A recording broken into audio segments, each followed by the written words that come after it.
Bonjour à tous et bienvenue pour ce nouvel épisode de Nos premiers souvenirs avec. Et aujourd'hui, on va s'attaquer à un monstre, à une console qui a marqué l'histoire du jeu vidéo. On va parler de la PlayStation 2. Et pour ça, vous le voyez bien, je suis en très belle compagnie. Alors d'abord, évidemment, mon acolyte, Biggie. Bonsoir à toi, l'ami. Salut, bonsoir Khaled. Tu Bonsoir vas à bien? tous. Très bien, très bien. Bon, tu as vu, aujourd'hui, on est en compagnie de deux amis, deux invités que vous connaissez certainement. Alors, on va quand même leur demander de se présenter. On va les saluer. On salue Mamax et on salue Ryu Gaming. Alors, Hello si à vous le voulez tous. bien pour une cohérence, hein, on va fonctionner peut-être toujours dans le même ordre. Mamax, Ryu, Biggie et moi. Ouais, Alors, bonsoir Mamax. Comment vas-tu? Eh ben déjà salut à tous, salut et merci de l'invitation, ça fait plaisir. Bah moi ça va super, moi, j'ai plein de trucs à dire sur la PS2 donc ça tombe bien. C'est une console que j'ai pratiquée pendant longtemps donc c'est parfait, c'est impeccable. Alors, il faut savoir que ce soit Mamax ou Ryu, hein, ce sont des passionnés, mais ce sont aussi des youtubeurs. Les chaînes seront en description de la vidéo, hein, que ce soit sur ma chaîne ou sur la chaîne de Biggie. Bonsoir Ryu, Hello les comment tu amis. vas? Très bien. Donc, comme je dis toujours, quand je suis invité dans une émission ou une vidéo, c'est vraiment la position de luxe. Parce que tu ne prépares rien, et tu viens juste en fait avec ce que tu as à dire et tu passes un Exactement. bon moment. Donc ça, c'est le top. Ce soir, c'est ça, il faut savourer. Alors, je dis ce soir parce qu'au moment où on entend la vidéo, on est le soir, hein, je le précise. Mais il faut savourer, et voilà, vivre le moment présent. Alors, on va parler d'une bête de console qui a marqué. Alors, pourquoi je dis qu'elle a marqué l'histoire? Je crois, si je me trompe pas, qu'aujourd'hui, c'est encore la console la plus vendue. Avec, Ouais, elle a dépassé le 150 millions, je crois, en 2012 ou 2013. 10 ans ouais. après un peu plus de 10 ans après sa sortie, avec une grosse vente on va dire, plus de 50 millions, 55 millions en Europe, ce qui est énorme, hein. Et avec un jeu en particulier qui a été extrêmement vendu, le GTA, je crois que c'est le San Andreas, il me semble. Cette console, elle est Bah, sortie. on se Oui, souvient, Khaled, tu te souviens, le jour de la sortie de la machine, on a ces images Wall Market avec les gens qui se marchent dessus. c'est C'est clair, c'est un clair. truc de nous en malade. France, c'était le Virgin, ouais, le Virgin à Paris. C'était le Virgin des Gastons, ouais, c'est. Avec Non, mais Alex Good, c'est clair. j'ai Et souffert. PLS, ouais, Alex Good. les gens qui faisaient la file toute la nuit, ils ont dormi devant les magasins. Bah, moi, j'ai une Bah, anecdote là-dessus. ce qu'il y a, c'est qu'à l'époque, t'avais quasiment pas d'internet, tu vois, ça commençait seulement au début 2000, Ouais, tu vois. Et du coup, les gens, ils allaient en magasin acheter leur console, tu vois. Donc, du coup, ben, tout le monde était sur place, et il ce voulait pas qu'on a, louper, hein. ce qu'on n'a pas connu avec les générations suivantes. Donc là, c'était vraiment le gros rush, quoi. C'était un truc de malade. C'est clair. Alors, elle est arrivée en Et- France la même année, oui, Mamax? C'était juste pour dire en plus ils avaient fait un peu la carotte de dire stock limité, etc. Il y en aura pas pour tout le monde. Ça Ah, commençait déjà. Ah ça ouais, fait 20 ans ça qu'ils fait le s'y font tout prendre. et ça fait 20 ans que ça marche, hein. Non, mais je pense que là, pour le coup, c'était la première, je pense, console où c'était vraiment un problème de stock, c'est-à-dire où ils n'arrivaient pas à... La demande commence à devenir grande, c'est-à-dire quand la PS1 est sortie, c'était pas pareil. Non, C'est-à-dire non. qu'il n'y avait pas cette folie du jeu vidéo post-PS1. Bah, on découvrait la marque avec la PS1, tu vois. Ouais. C'est quand on a vu, si je peux me permettre un petit aparté, c'est quand on a vu au début, tu sais, les Tekken, etc., en salle d'arcade, et que tu savais que tu avais le même jeu sur PlayStation 1, que là, on s'est dit, ah ouais, quand même. C'est là que le truc de la PlayStation 1 a commencé à se lancer. Maintenant, je dis toujours, le succès de Sony, il est basé uniquement sur un truc. Et ce truc, c'est le fait qu'on pouvait graver les jeux PS1 et que tout le monde avait une console pucée. Ça n'aurait jamais été le cas. Je suis pas sûr qu'on aurait une PS5 maintenant. Ah, C'est ça qui a construit leur succès. Tu as connu plein de gens qui avaient la PS1, Oui, qui n'avaient pas la console pucée. alors moi je connaissais des gens qui n'avaient pas la console pucée, qui n'ont jamais pucé leur console. Ouais, mais c'était des... Non, Les non, gens, c'est pas. Des puristes. Alors, moi, je l'ai fait, hein. Moi, je l'ai fait, c'est pas le problème. Mais ce que je veux dire par là, c'est que les gens, plutôt, quand ils allaient. En fait, quand ils voyaient la PlayStation chez tout le monde, ils faisaient pareil, ils prenaient. C'est comme ça que ça a fait sur la PS2, comme ça que ça a fait sur la PS3 et sur la PS4. C'est-à-dire qu'automatiquement, les gens voyaient que tout le monde la prenait, bah, du coup, ils la prenaient. Alors qu'avant, à l'époque de nous, les vieux qu'on est, c'est quand on avait la SNES, moi j'avais la SNES, j'étais vu comme un fou, même avant ça. Hein. Ouais, lui, c'est un fou qui joue aux jeux vidéo, etc. Alors qu'après, c'est devenu, ça s'est démocratisé. J'en ai parlé dans le live que j'ai fait avec Marcus et Monsieur Garça. C'est que même lui, il a vu cette époque-là où avant on était vus comme des parias et après on est devenus normaux au fur et à mesure du temps. Donc, Non, non, c'est vrai. C'est vrai. Après, juste pour dire, c'est vrai que Ryu, ce qu'il dit, il a pas tort. C'est que le fait d'avoir accès à plus de jeux du catalogue, comme on les payait, c'était, je crois, le jeu gravé, c'était aux alentours de 200 francs ou 150 francs, je sais plus, c'était un truc comme ça, en 50, parallèle, quoi. 50 francs, c'était? Je sais 50 plus. francs. Ouais. laisse En tomber tout les cas, vidéoclubs. Ils cartonnaient les vidéoclubs hein, quand tu pouvais moi, aller c'était louer les surtout mon jeux. grand frère, moi, qui jouait sur la PS1. Mais en tout cas, c'est clair qu'on avait accès à plein de jeux. Donc forcément, on a plus de souvenirs, on a plus de découvertes, on a plus d'échanges et tout ça. Donc c'est clair que bah, tu as plus d'affect, quoi. C'est logique, hein. Ouais. Et puis même les licences, tu découvres toutes les licences. Donc quand on te fait une suite, bah tu le veux, le jeu et tout, puis tu t'accroches à la console et puis à celle qui va suivre, hein. Non, c'est vrai. Après, bon, c'était pas la première 128 sur le marché, hein, à succéder à la Dreamcast. Après, elle n'était pas tout à fait en compétition avec la Dreamcast pour moi. Elle était plutôt en compétition avec le GameCube et puis la Xbox première génération. Ouais, parce que la Dream, c'était l'arcade à la maison, quoi. Ouais, c'était l'arcade à la maison. Elle était sortie 2 ans avant. Voilà, c'était vraiment un esprit aussi, un contexte différent.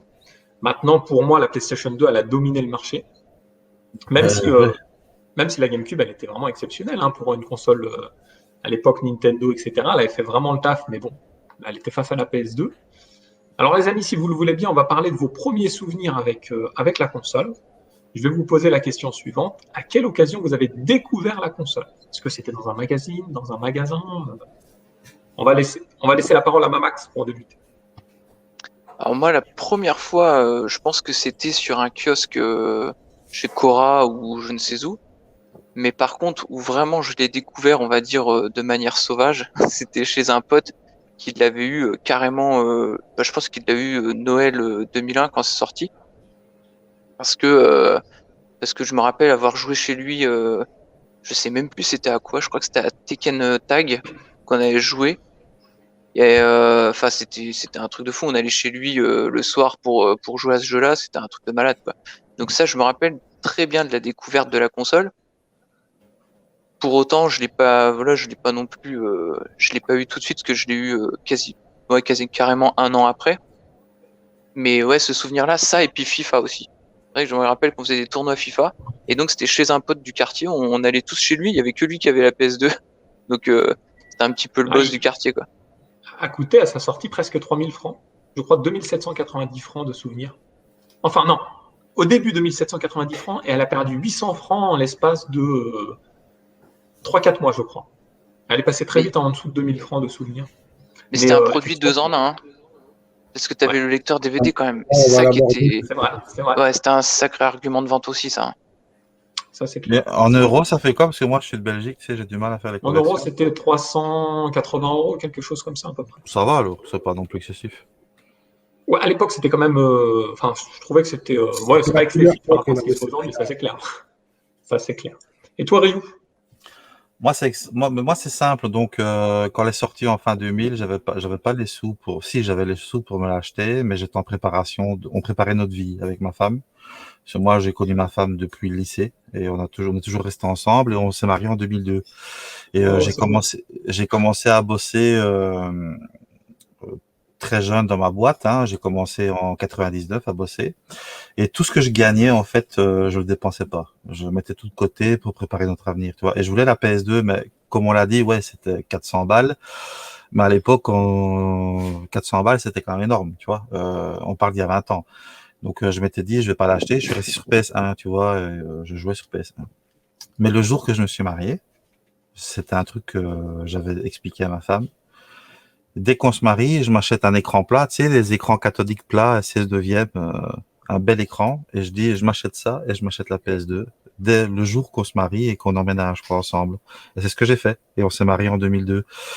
Et c'est comme ça en fait que j'ai commencé mon aventure sur PS2. Alors comment je l'ai vu, je l'ai connu, ben, c'est comme tout le monde en lisant les bouquins, en regardant Game One, etc. Je bavais quoi, tu vois. Ouais, c'est ça. Je bavais, j'ai bavé pendant Mais tu 2 savais que ans et c'était puis reculé pour mieux sauter. Hein. ben ouais. Non, mais c'est une belle histoire. Une belle histoire. Et depuis Biggie? je me suis vengé. Ah oui, ça c'est vrai. Un On va peu. le préciser peut-être tout à l'heure. Biggie, ta connaissance avec la PS2. Alors, moi, tu sais que je vais raconter une expérience extrêmement douloureuse. Tu le sais, ça. Ça, je le sais. C'était un des traumatismes de ma vie. Donc, moi, le truc, c'est que moi, je prenais les magazines, etc. Et c'est bizarre, mais mon histoire, elle ressemble à celle de Ryu, parce qu'on en a discuté, Khaled, tu le sais. C'est que moi, c'est l'époque aussi où j'ai rencontré ma femme et que je me suis installé avec. Donc moi, j'avais déjà une collection de jeux vidéo assez importante, surtout Neo Geo, Super Nintendo, etc. Mega Drive, qu'est-ce que j'avais? J'avais gardé, j'avais la PS1, je l'avais gardée, j'avais la Dreamcast, etc. Alors, Et t'avais donc, la Neo Geo avec quel jeu? avec Mark of the Wolf, non, Je mais sens qu'il va nous dire qu'il a revendu. j'avais d'autres jeux. Bah oui, bah, bien sûr. Parce que le jeu est sorti en 99 et en 2000. C'est Donc la ça? console est sortie le 24 novembre 2000. Moi, je l'avais vu dans les magazines, bien entendu. On nous la survendait. Je vous ramène aussi Gunhead en a parlé dans une des vidéos sur la sortie de la PS2 vue par les magazines de l'époque. Et le magazine dont il parle de l'Emotion Engine, donc le moteur de la PS2. Il m'avait traumatisé ce magazine-là. Et moi, ça y est, c'était mort. J'étais acquis à la cause. Et puis, il y a eu ce côté pratique, un peu comme Ryu. Donc moi, je m'installais avec mon épouse et on prenait donc notre premier appartement. Et je pouvais pas ramener tout mon bazar avec moi. Et en même temps, mes parents, si tu veux, ma mère, elle avait une maison et donc elle déménageait en appartement. En fait, elle allait s'installer plus petit parce que tout le monde était parti de la maison et elle pouvait plus entretenir la maison avec le jardin, etc. Donc moi, j'avais mon studio de musique à l'époque chez ma mère. J'avais ma chambre avec tous mes jeux, etc. Donc il fallait que je trouve une solution. Je pouvais pas ramener ça chez moi parce que je m'installais avec mon épouse. Et donc du coup, ce que j'ai fait, malheureusement, c'est que bon, j'en parlerai après quand je l'ai pris. Mais Ouais, voilà.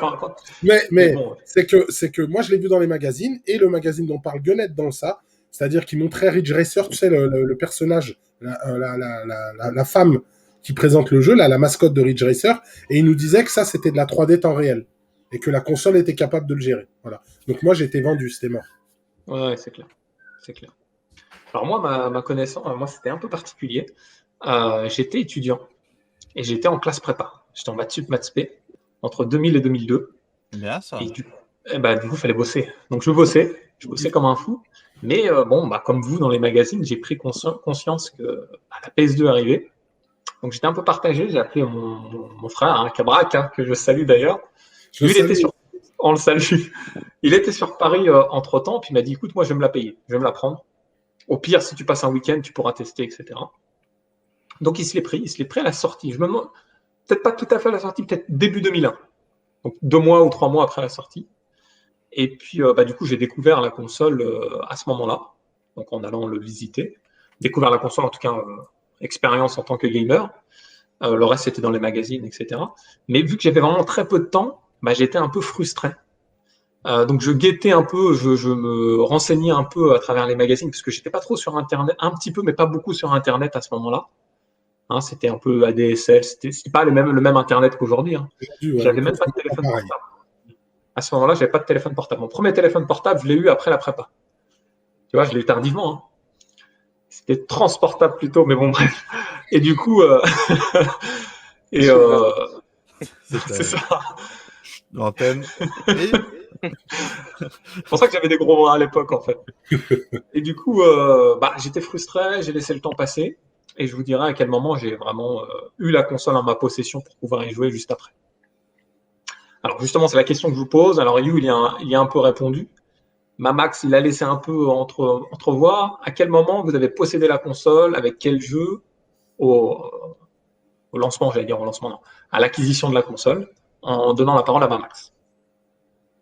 Alors moi, j'ai eu surtout beaucoup de démos en fait. Donc la console, je l'ai eu pour le coup 1 an après la sortie, donc ça devait être Noël 2001. Et D'accord. j'ai eu beaucoup de, tu sais, les démos qu'il y avait avec les magazines. Là.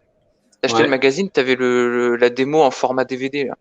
Hmm. Donc avec la PS1, boîte et tout PS2, là. c'était très récurrent ce genre de démo. Ouais, du coup, on achetait plein de trucs comme ça parce que ça On les coûtait pas voit un cher. peu On dans les pouvait jouer brocantes, à. d'ailleurs.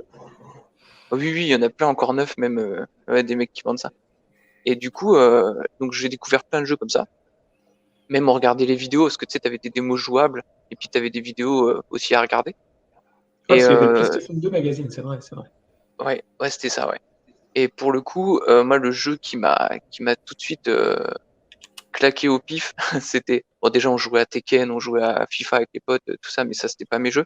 Mon premier jeu moi que j'ai eu, c'était Ratchet et Clank. Ah ouais, en premier jeu. Ah ouais, t'as commencé avec du lourd. Parce que ça, c'est quand même une grosse saga. À ce Ouais, moment-là, parce tu que ne du savais coup, pas. je jouais beaucoup avec les potes et tout, et pour le coup, vraiment mon jeu que je voulais, c'était Ratchet et Clank à cause des démos, quoi.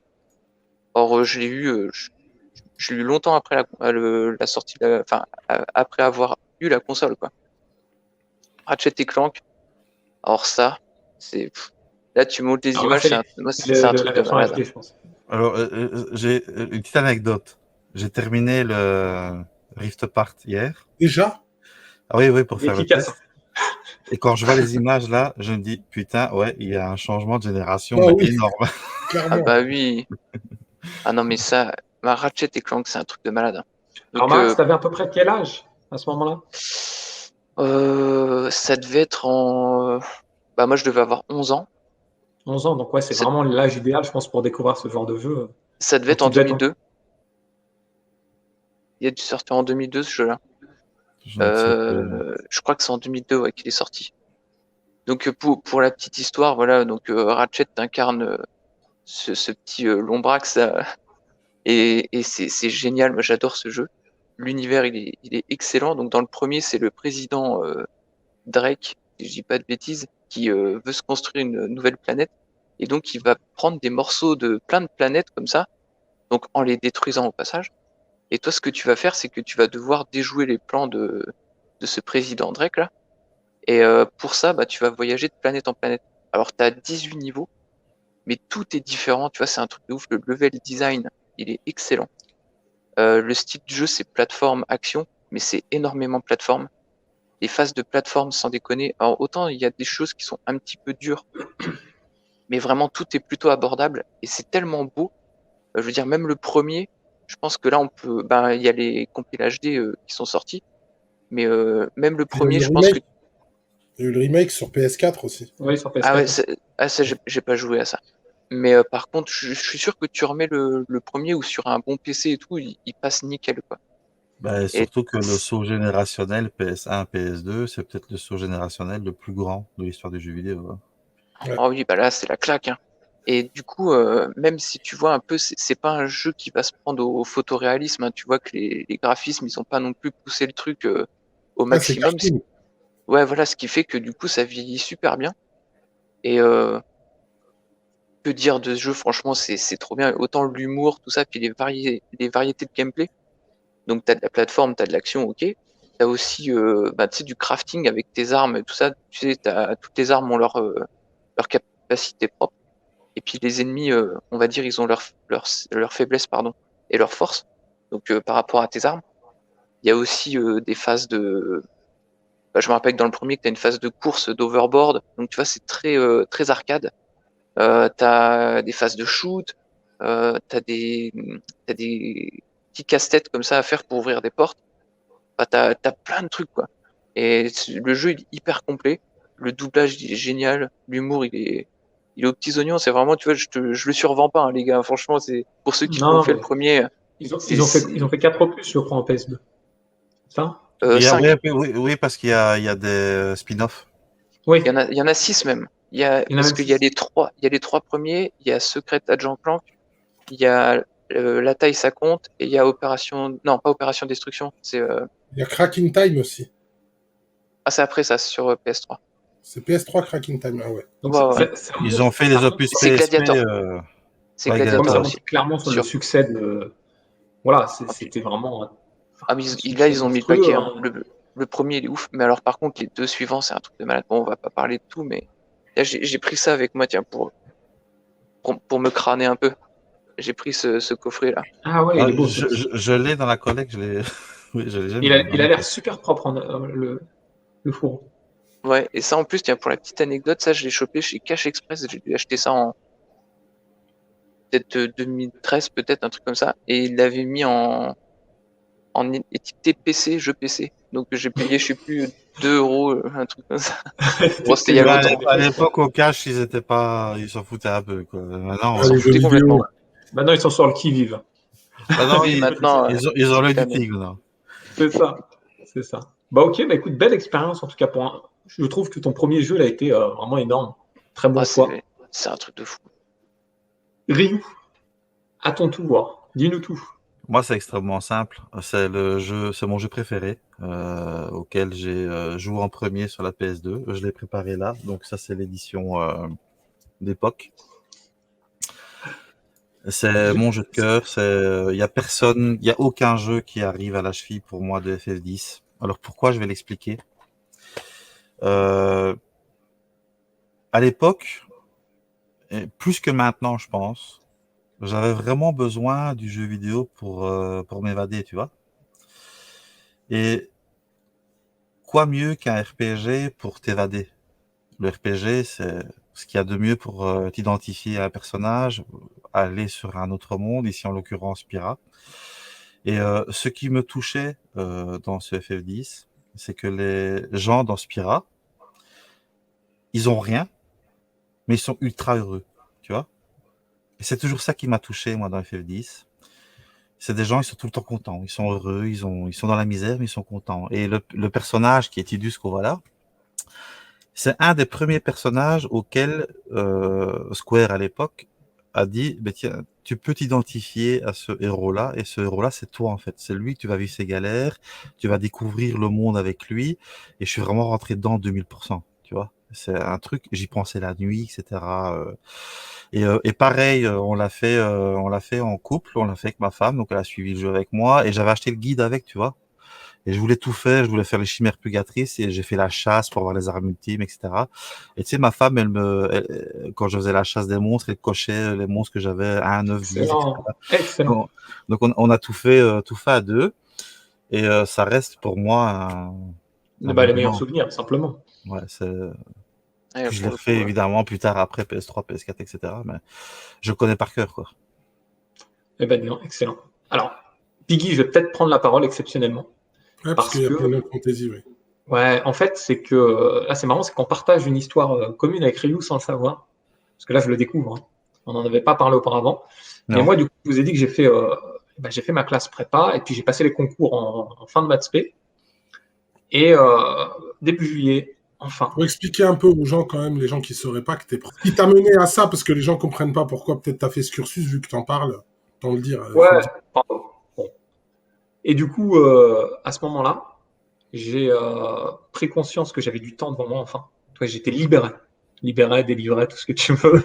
Franchement, c'était vraiment le moment, ça y est, où je pouvais souffler 2 ans extrêmes. Et je me suis dit, bah, il me faut une PS2. Et là, mon frère m'a fait plaisir. Sans me le dire, il est revenu sur moi. Et puis, il m'a laissé la PS2 dans ma chambre. En fait. Wow. Et du coup, bah, j'ai découvert la PS2 avec FF10. Parce qu'il avait acheté FF10. Il l'avait acheté pour le faire. Hein. Et en fait, il l'a laissé. Il m'a dit, bah, écoute, tu le fais. Tu le fais pendant l'été. Et moi, je le ferai ultérieurement. Et du coup, il m'a vraiment fait plaisir. Et du coup, bah, j'ai profité de FF10. Alors, il faut savoir que j'avais fait le 6, 7, 8, 9 en profondeur. J'étais ultra fan de cette saga. Un des épisodes très diversifiés. Hein. Et puis, du coup, le 10, sur une console à l'époque moderne, la PS2, je pouvais le découvrir sa sortie vraiment. Et puis, bah, comme toi, j'ai kiffé. En plus, je sais pas si tu dois t'en souvenir, il y avait vraiment plein de changements par rapport aux épisodes précédents. Il n'y avait pas ce système de level up, niveau 1, niveau 2, jusqu'à level 99, etc. Je fais C'était rien. un système de sphérié. En fait, tu gagnais des sphères et puis du coup, tu pouvais choisir toi-même dans le sphérié toutes les évolutions possibles. Il faut savoir que je voulais le faire à fond et j'ai fini par tricher avec l'Action Replay pour pouvoir remplir le sphérié au complet. C'était trop long. Je sais pas si tu as triché ou pas, mais Non. j'ai pas eu le choix. Donc il y avait ce système-là qui m'avait bien marqué effectivement l'univers, l'atmosphère du jeu. Il y avait 7 personnages de souvenirs. Il y en avait une qui lâchait, je crois que c'est Yuna ou Yuma, je sais plus. Yuna. Yuna, qui sortait les invocations, en fait. Et puis, il y avait ce petit système de blitzball qui était un peu innovant. C'était du sport aquatique sous l'eau avec un ballon. Et tu pouvais gagner des personnages. Il y avait plein de personnages cachés du blitzball tout au long de l'aventure. Vraiment plein de Square est spécialiste pour ça. À l'époque, Squaresoft était vraiment spécialiste pour ça. Je me souviens, blitzball, ça me faisait penser, tu sais, à Big Cam Krauser. Krauser quand il fait blitzball. C'est ça. Ça à l'époque. Et, quand il balance sa boule, la blitzball. C'est ça, blitzball. Et après, j'ai vraiment kiffé ce jeu-là. Il n'y a pas de doute. Maintenant, il n'y avait pas de personnage au charisme ultra marquant. Tu vois, tu parles de Tidus, etc. Mais je veux dire, dans les épisodes précédents, dans les opus précédents, dans le 6, il y avait Sabin, qui était monstrueux, Edgar, Sian, c'était vraiment des personnages au charisme marquant. Dans le 7, il y avait Cloud, il y avait Vincent. C'était ouf. Le 8 avec Squall, j'en parle pas. Là, je trouve, dans cet épisode-là, en tout cas au moment où j'y ai joué, j'ai trouvé qu'il manquait ce petit charisme. C'est subjectif, ça. Non, c'est très subjectif, c'est pour ça. C'est une question de goût, évidemment, ouais. Bien c'est sûr. ça qui est bien avec la saga FF, c'est que tout le monde a les Pour son épisodes. compte, Ouais, c'est tellement diversifié, tu peux pas aimer tous les épisodes au même niveau, tu vois. Tout le monde a son classement, tu vois. Alors, en fait, ouais. Alors, je pourrais même pas dire s'il y a vraiment un classement, parce que je pense que je l'ai apprécié autant que j'ai apprécié FF8, par exemple. Parce qu'il avait d'autres avantages. Puis il y a aussi le contexte, à quel moment j'y ai joué, à quel moment je l'ai fait. C'est un moment de décompression absolue, donc je savourais chaque instant. Mais voilà, je te dis ce que j'ai ressenti au moment vraiment. Et je trouvais effectivement, j'avais un peu du mal avec Tidus, le petit personnage. Maintenant, toi, tu l'as fait plus jeune que moi, du coup. Je l'ai fait, j'avais 20 ans à peu près. Quoi. Tu l'as refait depuis 19 ans. Comment? Tu l'as refait Non, je l'ai pas depuis fait en HD. Je l'ai pas refait, je l'ai en PS3 et je l'ai pas fait, faudrait que je le refasse. Faudrait effectivement. Biggie, du coup, t'as vu, je t'ai pris ton tour. J'étais Non, moi insolent. c'est simple, moi je vais revenir sur comment je l'ai obtenu. Donc j'ai revendu tout ma Neo Geo avec mes jeux, j'ai revendu toutes mes anciennes consoles, ma Dreamcast, etc. pour acheter la PS2 et je l'ai acheté justement pour tout synthétiser. Il y avait le fait qu'il y ait ce lecteur DVD là pour pouvoir regarder les films, etc. Et puis comme on n'avait pas beaucoup de place dans notre premier appartement, ça permettait de pas faire le geek qui ramène toutes ses affaires quand il s'installe. Et voilà, il fallait que j'ai une bonne présence. C'est-à-dire, ma mère, elle m'avait dit, la honte pour toi, si tu ramènes tout ça chez toi, tu vas passer pour quoi? Donc, elle me dit, maintenant, faut grandir, genre, en gros, faut... Et j'ai dit, bah ça passe, parce que ça fait un peu adulte, etc. C'est pour les films, mais si je veux jouer, je pourrais jouer, etc. Ça n'a pas duré longtemps, hein, je vous rassure. Mais une fois que la confiance s'est installée, après, c'était reparti pour un tour, quoi. Mais donc, j'ai revendu, puis j'ai pris la PS2, et je me suis fait... j'ai eu la chance de l'avoir à la sortie. Pareil, nous, il y avait la cohue au Virgin Megastore de Lyon. Et en fait, moi, j'avais de la chance, c'est que mon moniteur d'auto-école, j'étais devenu pote avec lui, il avait son frère qui travaillait au Virgin. Et en gros, il m'a dit, voilà, tu me donnes la somme, je lui donne, et lui, il te la prendra le jour de la sortie, t'es sûr d'en avoir une. Du coup, il me l'avait pris, et je l'avais eu Day One, tu vois, le soir même en plus. Hein. On est passé le soir, il nous a donné la console, on a pris la console, j'avais pris... le premier jeu que j'avais pris, c'était SSX. Tu vois, c'était... Parce qu'à la sortie, il y avait Fantavision, SSX, et il y un The Bouncer. Et j'ai pris The Bouncer, excuse-moi. The Bouncer, ouais. J'avais SSX et The Bouncer. Full cinématique. Ouais. Un full jeu de merde, surtout. C'est surtout ça qu'il faut dire. Après, c'est encore subjectif. Ouais. Mais voilà, un jeu pas terrible. Donc, et je peux te dire que j'ai été extrêmement traumatisé parce que moi, je m'attendais à dire c'est bon, il y a des jeux qui vont tellement claquer ça va me stopper un peu l'envie des jeux de versus, etc. Parce que moi, je sortais d'une époque où j'allais en tournoi, j'avais une autre vie complètement différente, quoi. J'étais à l'école et le week-end, en fait, je venais de finir l'école parce que j'avais commencé mon premier job juste après dans l'informatique. Et en fait, je partais dans des tournois, on dormait dans des parkings souterrains. C'était vraiment, je faisais des trucs de fou pour les jeux de versus à l'époque. Hein. Donc c'était toute une autre époque. Et du coup, ben, je me suis dit, il y aura des jeux qui vont claquer. Et puis ça n'a pas du tout été le cas au début. Donc j'en ai beaucoup souffert au départ. Je me suis mangé une carotte comme jamais dans ma vie, quoi. Notamment avec The Bouncer. Après, SSX, par contre, je l'ai apprécié. C'est un jeu que j'ai beaucoup aimé. Moi, j'étais déjà fan de Cool Borders. Et celui-là, le premier SSX, il était cool quand même. Donc, voilà. Après, ça laissait présager, puisque Sony nous vendait la suite. Ils nous vendaient la suite, etc. Et on va enchaîner de toute façon après. Après, on va voir, parce qu'il y a eu plusieurs phases dans la vie de la PS2. C'est vrai qu'il y a eu toute cette partie lancement où il y avait des jeux moyens. Pour moi, le premier jeu, si tu veux, on embraye, et du coup, ça nous fera tous les trois pour en parler. Pour moi, le premier jeu qui est venu casser cette mauvaise ambiance de PS2, qui arrivait pratiquement, on va pas dire dans le début, mais dans les débuts. 2001, hein. Il est arrivé tôt. Pardon ? 2001. Ouais. Donc moi je l'ai eu vraiment en novembre 2000 hein, la console est sortie en novembre 2000 et pour moi le premier jeu qui est venu casser ça c'est alors je vais le mettre en écran, c'est Metal Gear Solid 2 et il y avait une deux choses dedans, c'est-à-dire qu'on avait découvert la démo avec Zone of the Enders et je l'avais acheté le jeu spécialement pour avoir la démo de Metal Gear Solid 2. Et pour moi, le vrai premier jeu qui a montré les capacités de la console, c'était celui-là, parce qu'il a mis la barre extrêmement haute très vite. Et du coup, on va pouvoir en parler à 3, je pense, de celui-là, et peut-être que ma Max aussi a un souvenir avec. Donc moi, j'ai découvert la démo, j'ai dû la finir au moins 50 fois, je rigole pas. Faut savoir que la démo, elle contient tous les tankers. Hein. Donc, ouais. Elle c'est fait le tanker, hein. C'est le tanker, ouais. C'est le tanker, et donc tu as le premier boss, etc. Et franchement, vu tout ce que tu peux faire dans le jeu, parce que c'était le premier jeu qui offrait autant de possibilités.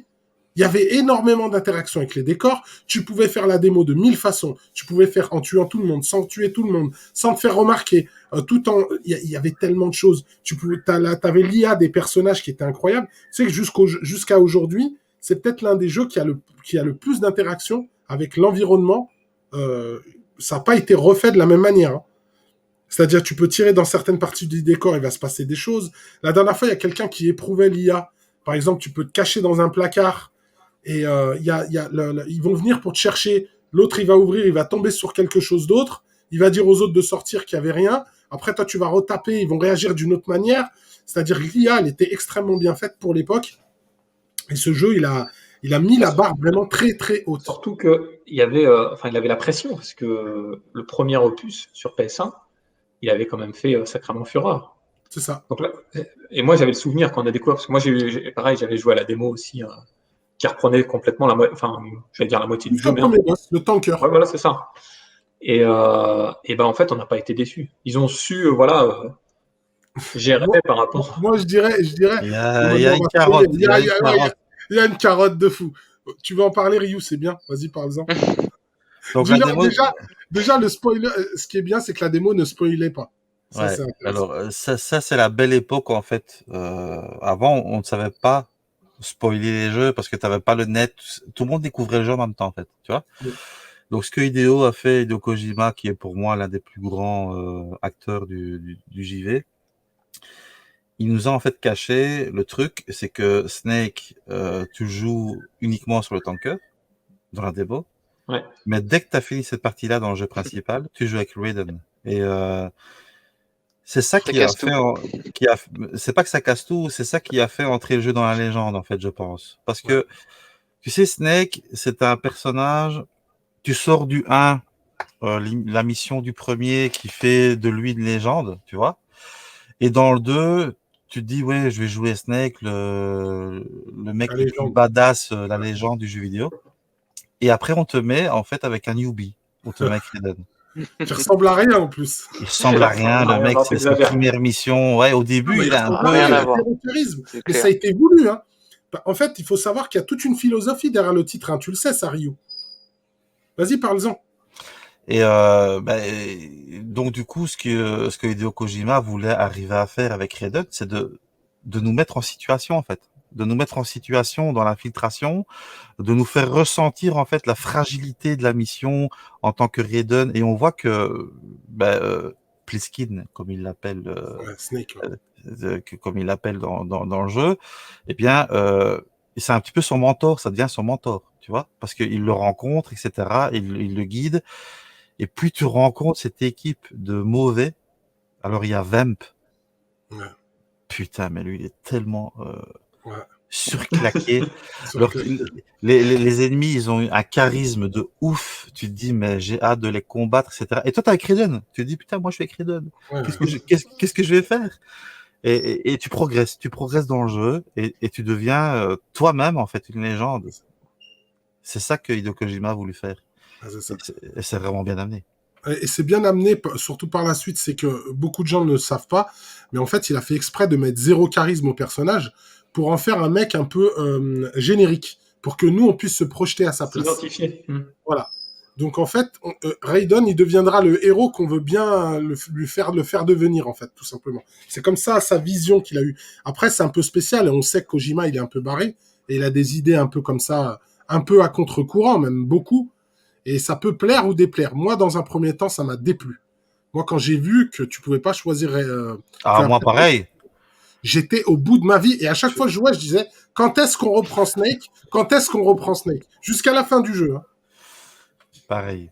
Et quand j'ai refait le jeu, j'ai compris, parce qu'en fait, il y a une thématique très importante sur l'information et le rôle de l'information dans le monde. Et aujourd'hui, c'est totalement avec ce qui nous arrive, etc. Le jeu, en fait, il était extrêmement avant-gardiste sur le futur. Et ça, c'est Hideo Kojima, sur ça, il a été génial. Toi, Mamax, tu as eu un souvenir aussi avec ce jeu, je pense. Ouais, bah alors pas aussi profond que ça, parce qu'en fait, moi je jouais pas, c'était mon grand frère qui jouait à ça. Ouais. Et moi je le regardais jouer, mais c'est vrai que l'immersion, par contre, dans ce jeu-là, elle est totale, parce que il me semble, si je dis pas de conneries, que les cinématiques, elles sont avec le moteur du jeu, je crois. C'est Oui, ça. on le voit, on le voit. Elles sont calculées en direct, hein, c'est ça, hein. En Ouais. 3D, Et, ouais. et du coup, tu lâches jamais l'action, quoi. Donc C'est tu vois, là où t'es blasé parce que tu peux pas passer des cinématiques dans certains jeux, bah là t'as pas envie de les passer, puisqu'au final c'est le jeu qui tourne, ça te coupe pas, quoi. Et par contre, le truc, tu vois, de l'anti-héros, nous on l'a pas trop eu, tu vois. Enfin, on sortait quand même des années 90 où moi je sais que même petit, on regardait, c'était Jean-Claude Van Damme, c'était Schwarzy, c'était. Nous on voulait toujours des gros bonhommes les plus forts, on voulait toujours tout détruire, on voulait être le meilleur tout le temps. Donc faire l'anti-héros, enfin jouer avec un anti-héros, c'était. Moi je me rappelle qu'on sortait du Metal Gear Solid 1, de la saga Solid 1 quoi, parce que j'avais pas joué sur NES et tout ça, je Magnifique. connaissais pas ces jeux-là. Et on sortait du jeu-là, on voulait continuer avec Snake, ce qui était logique quoi. Et nous on s'en foutait que ça soit le plus fort et que peut-être qu'on se sera ennuyé à un moment donné. Nous on voulait être le plus fort quoi. Et je me rappelle bien que le fait de jouer avec Raiden, ça nous avait déçus un petit peu. On s'était dit ouais, c'est un peu nul. Et d'ailleurs on n'a pas racheté de Metal Gear après, hein. Ouais. Et je sais que derrière on n'en avait pas racheté sur ça, c'est clair. C'est ça. C'est ça. Dans, Moi, dans le Mais 3, le jeu était bon, hein. Dans le 3, il nous fait la même. Hein. c'est ça, mais inversement. C'est-à-dire, dans Metal Gear Solid 3, c'est Raiden qui est ultra badass. Quand tu le vois, tu dis, mais c'est pas possible. Et en plus, tu peux pas jouer avec. Il est surprenant. Non, mais c'est vrai. C'est vrai, c'est vrai. Après, c'est pareil, c'est de souvenir, hein. Les Metal Gear 2 et même le 3, on les trouvait partout, partout, partout au début des caches. Je sais pas si vous vous souvenez. Il y avait, j'allais arriver dans le cache, il y avait, je sais pas, 20 Metal Gear Solid 2, 20 Metal Gear Solid 3. Pourquoi? Ça Bon, va ils ont à été mort. Hein. vite. Ouais, Ouais, ça ils sont se Mais voit. Ça a bien gens, marché. je pense que les gens n'ont pas accroché au début parce que tu sais, c'était fort avant-gardiste les jeux d'infiltration. À l'époque, on était encore dans l'ère, tu sais, le plaisir immédiat, tu vois. Ouais, t'as pas tout Et à quand, fait tort. Ouais. et quand tu joues à un MGS, tu te tapes une heure de cinématique, tu joues pas direct. T'as un gros apprentissage avant de rentrer dedans, tu vois. Sors tout ça. Sors tout ça. Et je pense qu'il y a beaucoup de gens au bout de 2-3 heures de jeu qui se sont dit putain, je me fais chier. Ils ont abandonné, ils ont été reportés le jeu au cache, tu vois. Ouais, c'est possible. C'était un petit peu trop à l'avance au niveau de la consommation, quoi, tu vois. Non, c'est vrai, c'est vrai. Alors c'est vrai que Biggie, quand tu disais hein, jeu en commun, moi je pensais, c'est pour ça que je t'ai dit 2001. Moi je pensais à Devil May Cry en fait. Non. D'accord, ouais, bon, quasiment la même période en tout cas. Ouais. Mais Ouais, moi, je me souviens de l'annonce, justement, c'était sur le Game One de Devil May Cry. Et pour moi, je me suis dit, mais qu'est-ce qui se passe encore? Mais on va en parler juste après, du coup. Parle-en. ouais, alors moi, ce qui m'a marqué avec ce jeu-là, là, plusieurs choses évidemment, mais un élément qui m'a vraiment marqué, c'est que j'ai été totalement séduit par le protagoniste principal, lui, par Dante. En fait, moitié démon, moitié humain, certes, mais c'est surtout sa dégaine, son charisme. Il donne l'impression de. Enfin, on est dans un monde où tout explose, tout machin, il a l'impression d'être voilà, surhumain, il jamais peur, etc. Avec sa tenue. Je m'identifiais parce que en fait, j'avais beaucoup apprécié Vincent justement sur Final Fantasy VII. 2 flingues dans les mains, une épée dans le dos. Il y avait un peu cet esprit-là, pardon, qui ressortait. Et bah, du coup, c'était le kiff absolu. Après, j'y ai joué. Parce que là, ce que je te dis, c'était avant d'y jouer. Hein. C'était la découverte dans les magazines, dans les vidéos que je voyais. Et après, j'y ai joué. Et bah, il est ultra fun, ultra prenant. Mais j'ai été déçu parce que on n'a pas parlé de ça depuis le début. C'était en 50 Hz. Donc ça fait. Bah ouais, c'est quand même. Tu sais que. Bah, en fait, en réalité, il est beaucoup plus dynamique, beaucoup plus vivant. En plus, tu tapes Ça des bandes demande. noires. Ouais. Ah non, mais moi, ça m'a. C'était un élément qui m'a un peu dégoûté aussi de la PS2. Pourtant, je la kiffais. Hein. Quand je voyais que la GameCube, on pouvait y jouer en 60 Hz, en fait. Bon. Je ne sais pas ce que vous pensez de ce personnage-là, mais je dirais que sur la PS2, je le mettrais clairement numéro 1 en termes de charisme. Et pourtant, tu sais qu'il est issu de Resident Evil. Ouais, c'était un Resident Evil à la base. Ouais. Ah oui, d'accord. En fait, si tu regardes le visage de Dante, c'est le même visage que Léon S. Kennedy dans Resident Evil. C'est ça. Et quand ils ont commencé Resident Evil 4, ils étaient ça. partis dans une optique un petit peu plus beat'em all, l'action, et ça ne correspondait plus en fait à la série. Et ils ont décidé d'arrêter le projet et d'en faire un jeu à part entière, sans savoir que ça allait marcher en fait. Et ils ont créé Devil May Cry et ils ont recommencé le projet Resident Evil 4 avec le village qu'on connaît, etc. D'accord. Et du coup, tu as les deux personnages qui se ressemblent énormément, tu vois. Et ça a donné naissance à une saga finalement assez extraordinaire. Oui, et moi, bien je me sûr. souviens avec le premier Devil May Cry, c'est que ça ne terminait jamais. C'est Donc, ça. t'avais l'impression que c'était la fin, et puis il y avait encore un truc. Ouais, Et puis il y avait encore un truc. ça faisait très série B, justement, tu sais. Il n'y a jamais la fin, en fait, ça continue tout le temps. Et c'est pour ça que ce jeu, je pense, est resté dans la légende, parce que t'avais une grosse durée de vie, je pense, à l'époque, pour un beat'em all, tu vois, enfin, un beat'em up, qui était un petit peu, qui avait un aspect un petit peu manoir à Resident Evil, tu vois, qui En fait, était voilà, tout se vraiment... passait dans le même manoir, mais c'était quand même très diversifié au niveau des décors. Ouais. Parce que ça, ils ont vraiment bien joué le truc. Oui, puis avec le système des orbes, là, des billes, il y avait des couleurs différentes. Il y avait on pouvait acheter avec les rouges, je crois qu'on pouvait acheter des pouvoirs, faire évoluer. Les bleus ordonnaient de la vie, etc. Tout cet aspect-là qui était bien mis en avant par Capcom. Quoi. Ouais. Faut savoir quand même que ce jeu, c'est la période de Matrix, le film, et en fait, c'est Matrix qui a énormément marqué ce jeu. La scène avec les piliers. C'est ça, et puis c'est Matrix de toute façon. L'inspiration de base, moi, quand j'ai vu, je t'ai dit l'annonce de ce jeu, je me souviens, je regardais une émission sur Game One, et il y avait Alex Nassar, il y avait justement Julien Chiez à l'époque et tout. Et ils annoncent, donc ils parlent de Devil May Cry, ils montent le trailer, c'est un trailer de gameplay, et on voit le personnage qui saute, qui marche contre les murs, qui fait des trucs. Et en fait, il y avait eu Matrix avant, en 99, et lui, il est sorti 2 ans après, et je me suis dit, mais où est-ce qu'on va aller dans le jeu vidéo? Et pareil, ça a été une période pour moi où je me suis dit, ça y est, on va dans une direction, ça va devenir le cinéma, le jeu vidéo, quoi. Et moi, je l'ai eu tôt, je piratais à l'époque, et je l'ai eu tôt, assez tôt, le jeu. Et je l'ai téléchargé moi-même, etc., parce que moi, j'avais la DSL chez moi. Et je l'ai eu très, très tôt. Il faut savoir que dans le piratage de la PS2, c'était un peu compliqué. Les premières versions piratées, tu pouvais... en fait, il n'y avait pas de graveur DVD encore qui s'était démocratisé. Donc, en fait, les mecs, ils trimaient les jeux. Donc, ils enlevaient les cinématiques, ils enlevaient tout ce qu'il y avait en plus, et ils les compactaient sur CD. Et les premiers, tu gravais les jeux sur CD. Et au bout d'un moment, ils pouvaient plus après. Et après, les graveurs DVD sont sortis. Mais par exemple, le GTA et Devil May Cry, les premières versions, c'était sur CD. Ils mettaient sur 2 CD des fois. Tu vois. Et donc, j'ai eu le jeu assez tôt. Et moi j'ai pris une des plus grandes claques de ma vie avec ce jeu-là. Justement, par rapport à cet aspect gothique, un peu horreur, action à la Matrix, et voilà, et non-stop, comme le disait Ryu, tu crois que t'as fini, mais en fait, il y a un autre truc qui sort après, ensuite un autre truc, ensuite un autre truc, c'est-à-dire c'est non-stop, quoi.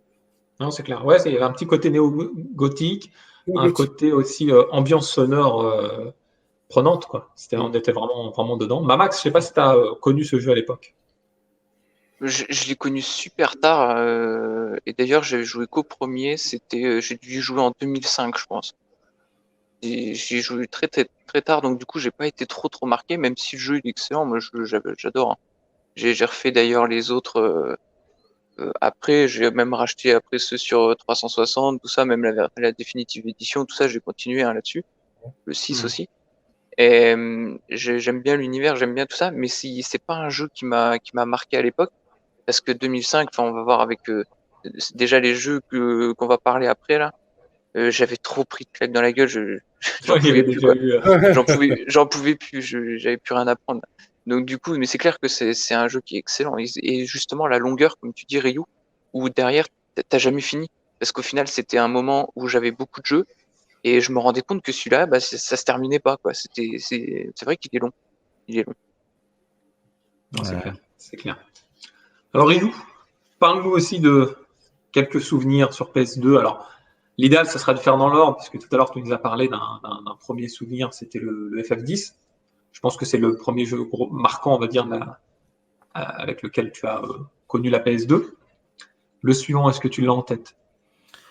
Bon, j'ai des jeux qui vont marquer. Maintenant, est-ce que je suis dans l'ordre? Je vous avoue, je me mélange dans les dates. C'était comme moi, attends, moi, je me Vas-y, mais on s'en fiche de l'ordre, c'est surtout, tu les cites. C'est important. Alors, moi, il y a un jeu qui est, je pense, très peu connu du grand public, qui est un monument pour moi. Ouais, c'est Shadow of Rome. Tout à fait. Ah. C'est un jeu que j'ai surkiffé. Shadow of Rome, c'est l'époque, tu sais, Gladiator au cinéma. C'est ça. Qui est mon film préféré. Moi, je suis romain d'origine, donc ça me touche encore plus, j'ai envie de dire. Et quand j'ai vu ce jeu sortir sur PS2, déjà Capcom, moi, oui, c'est mon école, Capcom, tu vois.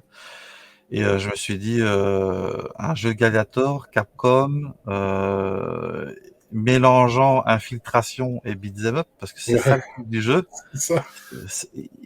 Aucun jeu n'a fait ça jusqu'à maintenant. Donc tu joues en fait Agrippa, qui est le gladiateur qu'on voit là, qui est accusé du meurtre du César dans le jeu. Et du coup, lui, il doit survivre dans l'arène pendant que son ami Octavien, il fait des investigations dans le Sénat romain pour l'innocenter, en séquence infiltration et trouver le vrai meurtrier, tu vois. Donc, ce qui fait qu'un chapitre, tu joues barbare, tu joues dans les arènes, et l'autre chapitre, t'es vraiment le pire freluquet de Rome, et tu dois pas te faire repérer, quoi. Donc, c'est vraiment, il y a une cassure énorme entre chaque chapitre, et ce qui fait que ce jeu est un monument. L'histoire est pas mal. Tu as évidemment ce côté extrêmement violent. Ouais. Très, très violent. Et une mise en scène, t'as plein de finishing, t'as plein d'ennemis différents, t'as des éléphants, des tigres, des grosses brutasses, t'as des arènes qui changent, et dans le truc infiltration, t'as plein d'environnements différents, tu dois t'infiltrer, te cacher, et le scénario est pas mal. Et je regrette toujours qu'il n'y a jamais eu un remake de ce jeu. Je pense qu'il n'y aura jamais de remake. Il n'y aura jamais, parce que je sais pas s'il a eu un grand succès, il est sorti tard dans la vie de la PS2, il me semble. Et, je sais pas, je dois l'avoir ici, mais je ne sais pas. Regarde l'année, mais il me semble qu'il est sorti tard. Mais moi, je me souviens, c'était un des jeux que j'attendais le plus, parce que j'avais plein de présentations de ce jeu. Et, il est sorti en 2005. Voilà, tu vois, c'est assez tard. La console, le hardware, ils en ont fabriqué jusqu'à 2011-2012. Mais par contre, en termes de jeux, ils sont, à part les jeux de foot, ils sont arrêtés très tôt. En 2006, je pense que ça fait partie des derniers. 2006, t'avais la 3.6. Donc, voilà, c'est ça. C'est ça. Donc c'est vrai qu'il est sorti tard, et c'était un jeu qu'on attendait beaucoup, moi je me rappelle, avec mes potes, parce que Capcom, parce que prise de risque incroyable, on n'avait jamais vu ce genre-là, parce que Gladiator, à l'époque de Gladiator, le film, moi c'était juste un rêve, quoi. Et quand le jeu a débarqué, bon, je t'avouerais que les séquences d'infiltration, elles me plaisaient pas plus que ça, moi perso. Par contre, les séquences de combat dans la l'arène... Non, mais en fait, t'avais tellement un gap entre les deux gameplays. En fait, c'était vraiment le grand écart, hein, vraiment.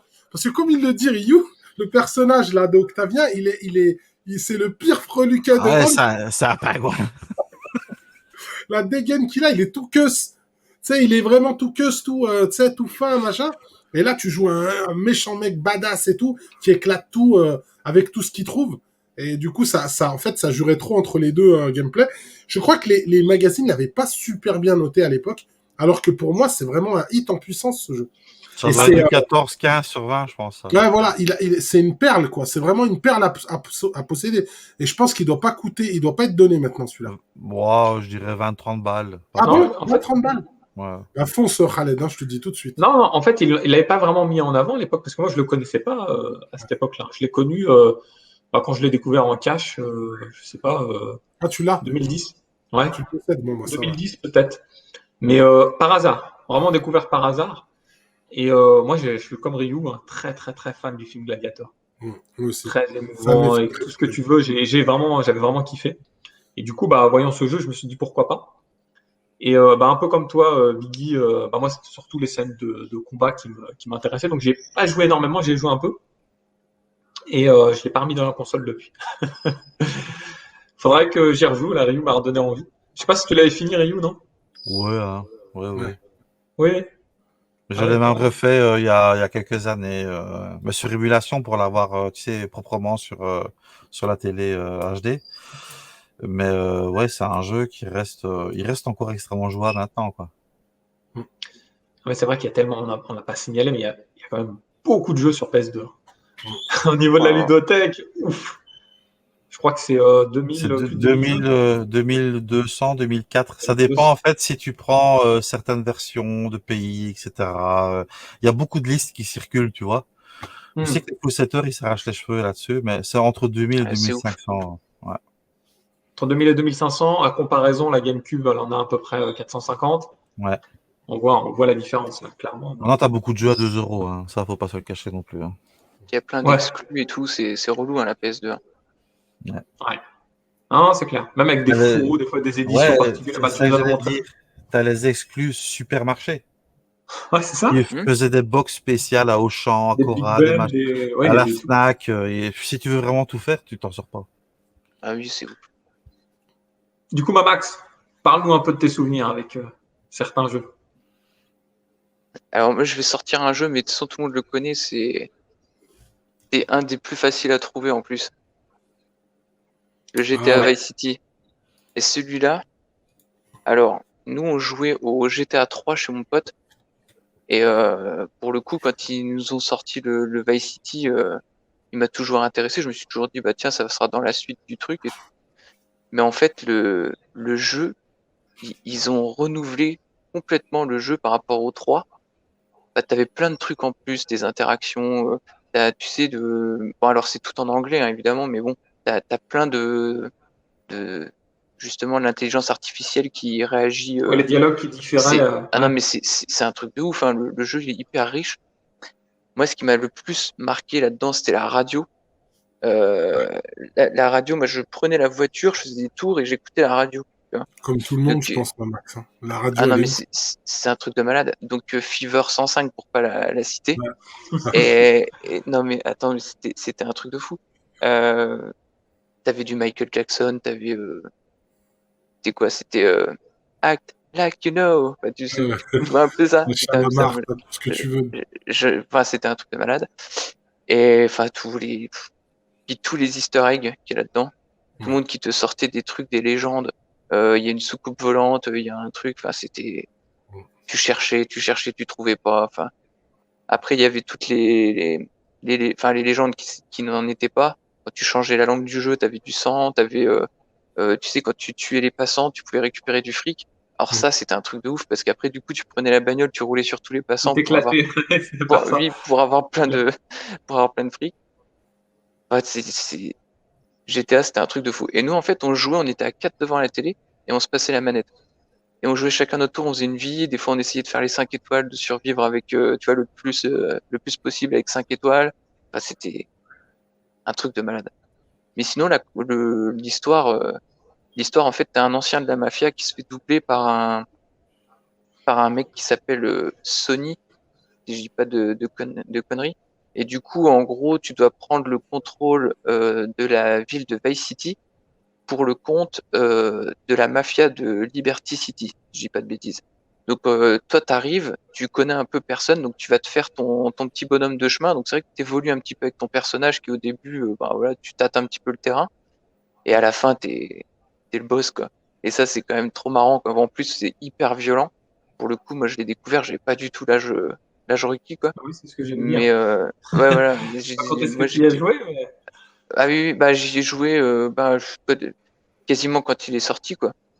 Parce que Ouais. je sais pas exactement en quelle année il est sorti, je me rappelle plus. Mais je sais que c'était quasiment immédiat, quoi. Et je me rappelle qu'on y jouait. Bon, moi, il y avait le grand frère, il y avait mes potes du quartier, on rigolait, on était morts de rire de voir tout ça. On pouvait aussi aller se payer des filles et on allait se garer au bord de la plage. Ça, c'était un truc de malade. Même on était fous avec ça. C'est le seul jeu qui me permettait de faire ça, hein. C'est ça. Mais moi, avant lui, le 3 quand même, il faut quand même Ah oui, non remettre mais le 3 dans le contexte. Moi, c'est une des plus grandes tartes aussi que je me suis pris. Mais en termes de possibilités de jeu, c'était la première fois que je voyais ça. Et je me rappelle, dans mon premier job, je bossais dans l'informatique, je vendais des ordinateurs. Et on avait la version PC. Et entre deux clients, je m'amusais à jouer au jeu, je faisais les codes et tout ça. C'est pour s'amuser en mode délire, tu vois. On avait trouvé un moyen de voler avec le tank. En fait, tu retournais le tank dans le 3 et tu tirais des canons, des coups de canon. Et au bout d'un moment, le tank, il s'envolait. Et donc, on pouvait aller dans le reste du jeu sans avoir à tous taper. Tu vois? Parce que sinon, en fait, le jeu, les îles, elles se débloquent au fur et à mesure que de ton avancée. ouais.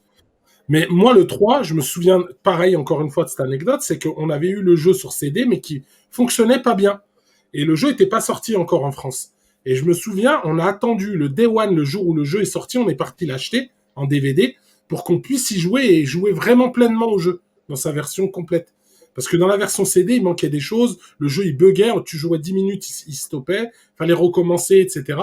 Et en fait, on avait eu juste des petites bribes du jeu. Et quand on l'a découvert ensemble, je me rappelle, c'était l'époque où je continuais. Je faisais encore un peu de la musique à ce moment-là. J'étais avec tous mes potes de musique. Et on était tous chez moi en train de jouer. C'était de la folie, quoi. C'était de la folie. Ah oui, non mais Il y a c'est beaucoup de dingue. gens qui crachent avec le recul sur GTA en disant que c'est de la merde, etc. Et très honnêtement, c'est une série qui a complètement marqué l'histoire du jeu Ah, vidéo. ben, on Plus que parle. Ouais, d'autres je jeux. pense, ouais, au On contraire, je pense que parle. ouais. Vas-y, Khaled. Non, Ouais. je pense que ça a clairement marqué. Et puis, on voit avec le GTA V que même les jeunes aujourd'hui, des petits, hein, de 8, 10 ans, bah, c'est ce qu'ils recherchent en fait. C'est ce qu'ils recherchent comme nature Le de. bac à sable, C'est vrai. c'est ça, C'est hein. le C'est, genre bac à sable. Ouais. Alors, moi, tu vois, je suis pas ultra client de GTA, mais par contre, je les ai tous faits.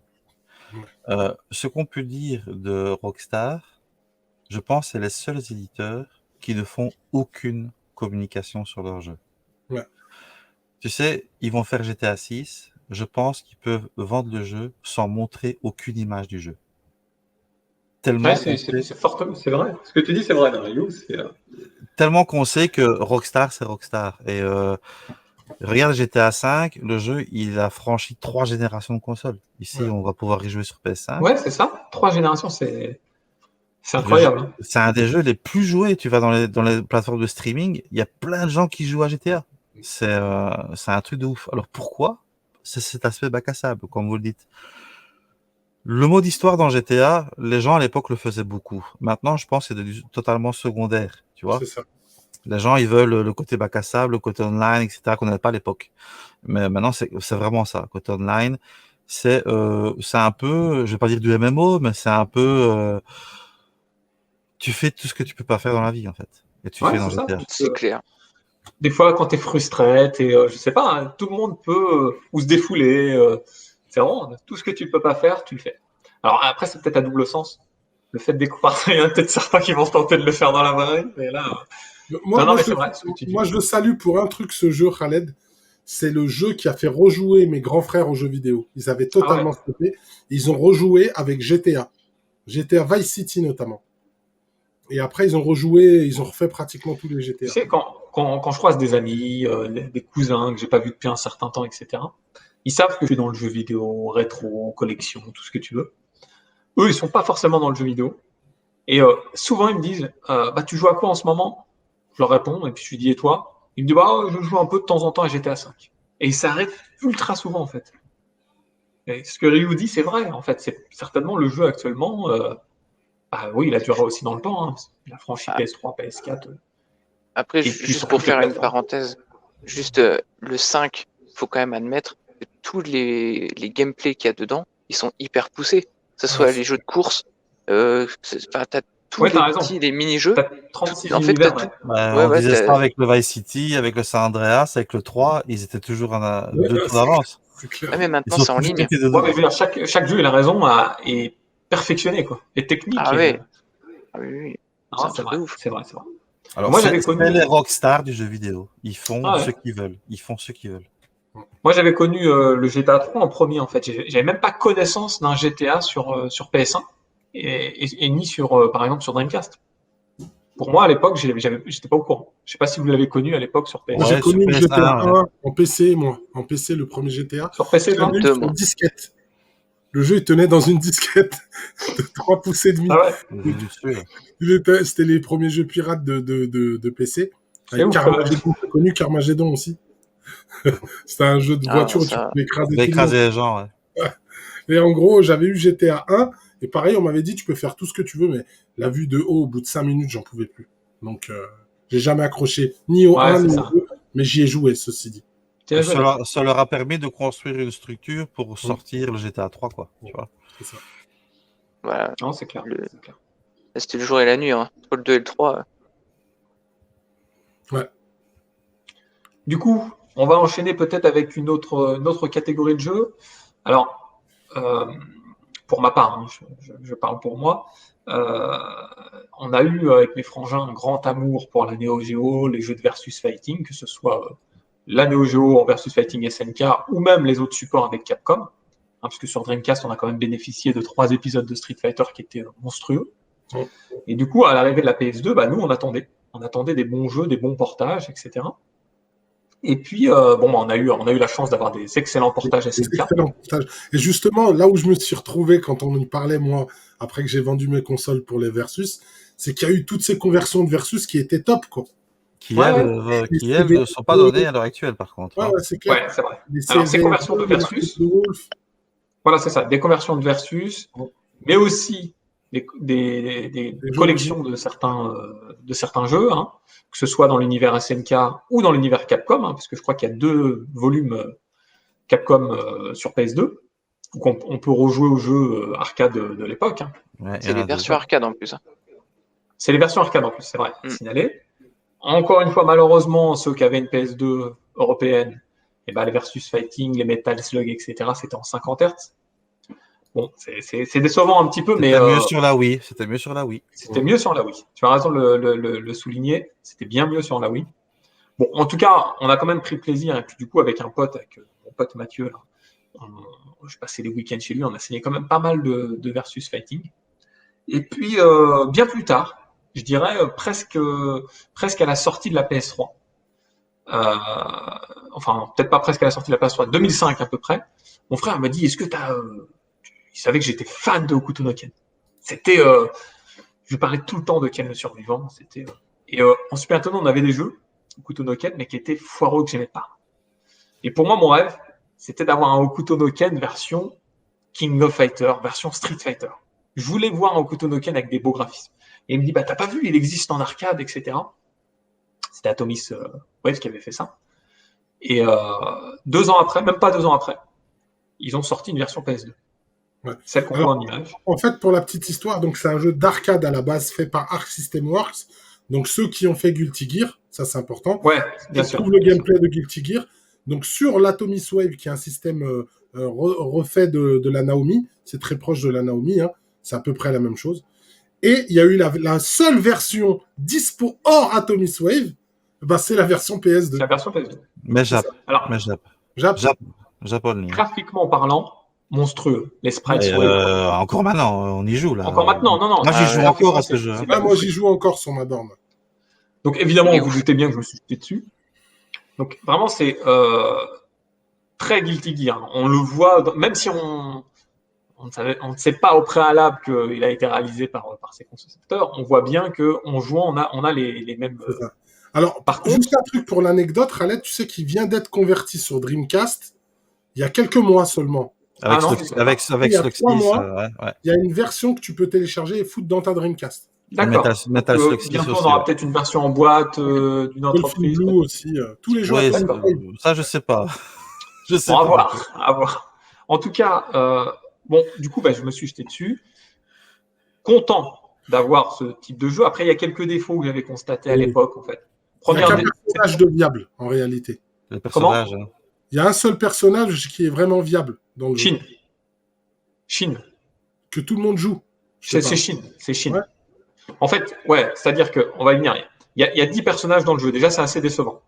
On était dans une ère, au moment où le jeu est sorti, où il y avait des versus fighting, il y a 40, 50 personnages. Je ne parle pas des BZ Budokai où je crois qu'il y en a un où on en a quasiment 100. Là, le 3. Je crois que c'est le 3. Donc là, c'était décevant. On a 10 personnages. En plus, il y a des personnages ultra charismatiques dans Ken. Là, ils se sont contentés de mettre les 10 les plus connus du début du manga. Hein. Ken, Raoul, etc. Je crois qu'ils ont même mis Mamiya dedans, la fille de souvenir. Donc ça, c'était un peu décevant, forcément. Après, ce qui était plutôt pas mal, vous voyez, sous la barre de vie, là, il y a en bleu les 7 cicatrices. Mm-hmm. Donc au début, on débute avec les 7 cicatrices, toutes colorées en bleu. Et en fait, en fonction de ce que l'ennemi nous faut dans la tronche, en fonction des techniques de l'ennemi, donc chaque technique peut permettre de faire descendre assez vite les 7 cicatrices. Et Shin, c'est le personnage qui fait descendre les 7 cicatrices hyper vite. À partir du moment où on a pu ces 7 cicatrices, il peut nous mettre l'ennemi dans la tronche, l'adversaire, comment ça s'appelle, un Fatal KO, je crois. Ouais, une ultime. Fatal KO. Il nous tue instantanément. Et ce qui était pas mal, voilà.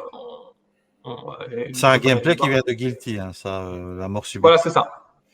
Et du coup, c'était plutôt plaisant, graphiquement parlant, de voir, c'était comme une petite animation, Puis le jeu, il est quand même bien dynamique. Par contre, les mouvements, vous pouvez voir, ils sont un peu...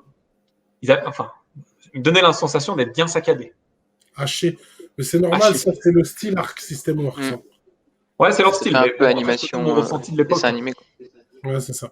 Voilà. Après, aujourd'hui... Ce que je peux dire qu'elle aide au niveau des persos, tu le sais, dans le versus 2D depuis des années, ça coûte extrêmement cher de modéliser un perso en 2D. Regarde KOF 13, ça a tué Playmore à l'époque, parce que le jeu, il a coûté bonbon à faire tout à la main. Il est excellent en plus. Et là, on est dans la même situation. Je pense qu'ils n'avaient pas pensé au début faire que 10 persos, tu vois. Je pense qu'ils avaient un cahier de charge qui était beaucoup plus excessif, mais quand ils sont arrivés, en fait, au bout de leur budget, ils se sont dit, on arrête, on sort le jeu, quoi, je pense, tu vois. Puis c'était un jeu destiné à l'arcade, donc c'était pas un jeu que tu étais censé squatter comme un animal pendant un an, tu vois. Ouais. Après, bon, comme je t'ai dit, graphiquement, vraiment, il y a des tops. Quand tu finis le combat, par exemple, tu prends Rao, tu finis le combat, il y a son cheval qui arrive. C'est ouf. Ouais. C'est magnifique. C'est pour ça que je dis aujourd'hui, un possesseur de la PS2 qui est fan des mangas et qui est fan de Hokuto no Ken, il faut qu'il. Alors, il n'existe que en Japon, par contre. Je sais pas s'il y a une version US, je crois pas. Non, je pense c'est que Japon. Ça me parle pas. On aurait tellement voulu avoir un Senseiya comme ça. Pourquoi ils ne font pas un Senseiya? Mais oui, bien sûr. Après, je ne dénigre pas les autres Hokuto no Ken qui sont sortis, par exemple, sur PS3, qui sont pour moi, par exemple, le 2, là, qui est un RPG pour moi, qui est magnifique, qui a une durée de vie monstrueuse, etc. Mais c'est plus du tout le même univers. En termes de versus fighting 2D, c'est le seul qui tient la route. Sur le même support, récemment, j'ai présenté en vidéo celui du Sega Ages, là, le Hokuto no Ken, qui a un espèce de beat'em all versus fighting, là. De Last Blade. C'est moche. C'est de Last Blade, je pense, sur MG, c'est ça? Sur Last Mega Drive. Last Battle. Last Battle. C'est la version Mega Drive. En fait, dedans, c'est la version Mega Drive en version 3D, en fait. Ouais. Ah oui, ils ont fait un petit remake, c'est vrai. C'est 3D, c'est une 3D, mais qui est assez moche, en fait. Je dis 3D, c'est 3D, 2D, un peu. Et puis, dedans aussi, tu peux jouer à la version Sega Mark III, la version Master System Jap. C'est la meilleure version. Ouais, qui est la meilleure version du Black Belt. Black Belt et Hokuto no Ken. C'est ça. Donc voilà, moi je trouve que à l'époque, ça m'a marqué. C'est un élément qui m'a marqué quand mon frère m'a prévenu de ça. Je dis quoi, c'est pas possible. Maintenant, toi qui es fan d'Hokuto, tu as la version faite par Sega à la Yakuza sur. Ouais, c'est pas terrible. Hein. C'est pas terrible. Sur PS3 ou PS4. PS3, ouais. PS4. Pour moi, il n'y a que deux jeux Ken qui sont incroyables. Il y a la version PS1, le Beat'em All, qui est exceptionnel. Vraiment. Hein. c'est peut-être le meilleur jeu au Hokuto no Ken, parce que celui-là, ça reste un jeu de versus assez limité, même s'il est mortel. Sur PS3, le Rage 2, il est monstrueux. Non, le meilleur, non, un vrai jeu Ken qui respecte l'histoire, la musique du film, tout, sauf que c'est avec les graphismes de la PS1. Non, je suis d'accord, celui sur PS1, il est énorme. C'est moi, le PS1, il est exceptionnel. Mais le Rage 2, il respecte totalement l'histoire. Hein. C'est un Mouzou, le Rage. Ouais, c'est un Mouzou, oh, bien sûr. Moi, j'arrive plus les Mouzou, perso. Ah ouais, Ah, il faut du temps. Il faut du temps. Il y en a eu trop. Voilà, je tenais. Après, je sais pas si vous avez d'autres jeux de versus qui vous ont marqué. Alors évidemment, en 3D, je vous imaginais que oui, sur PS2. Ben, en 2D, tu avais beaucoup, en fait, les jeux de la Neo, de la Dream.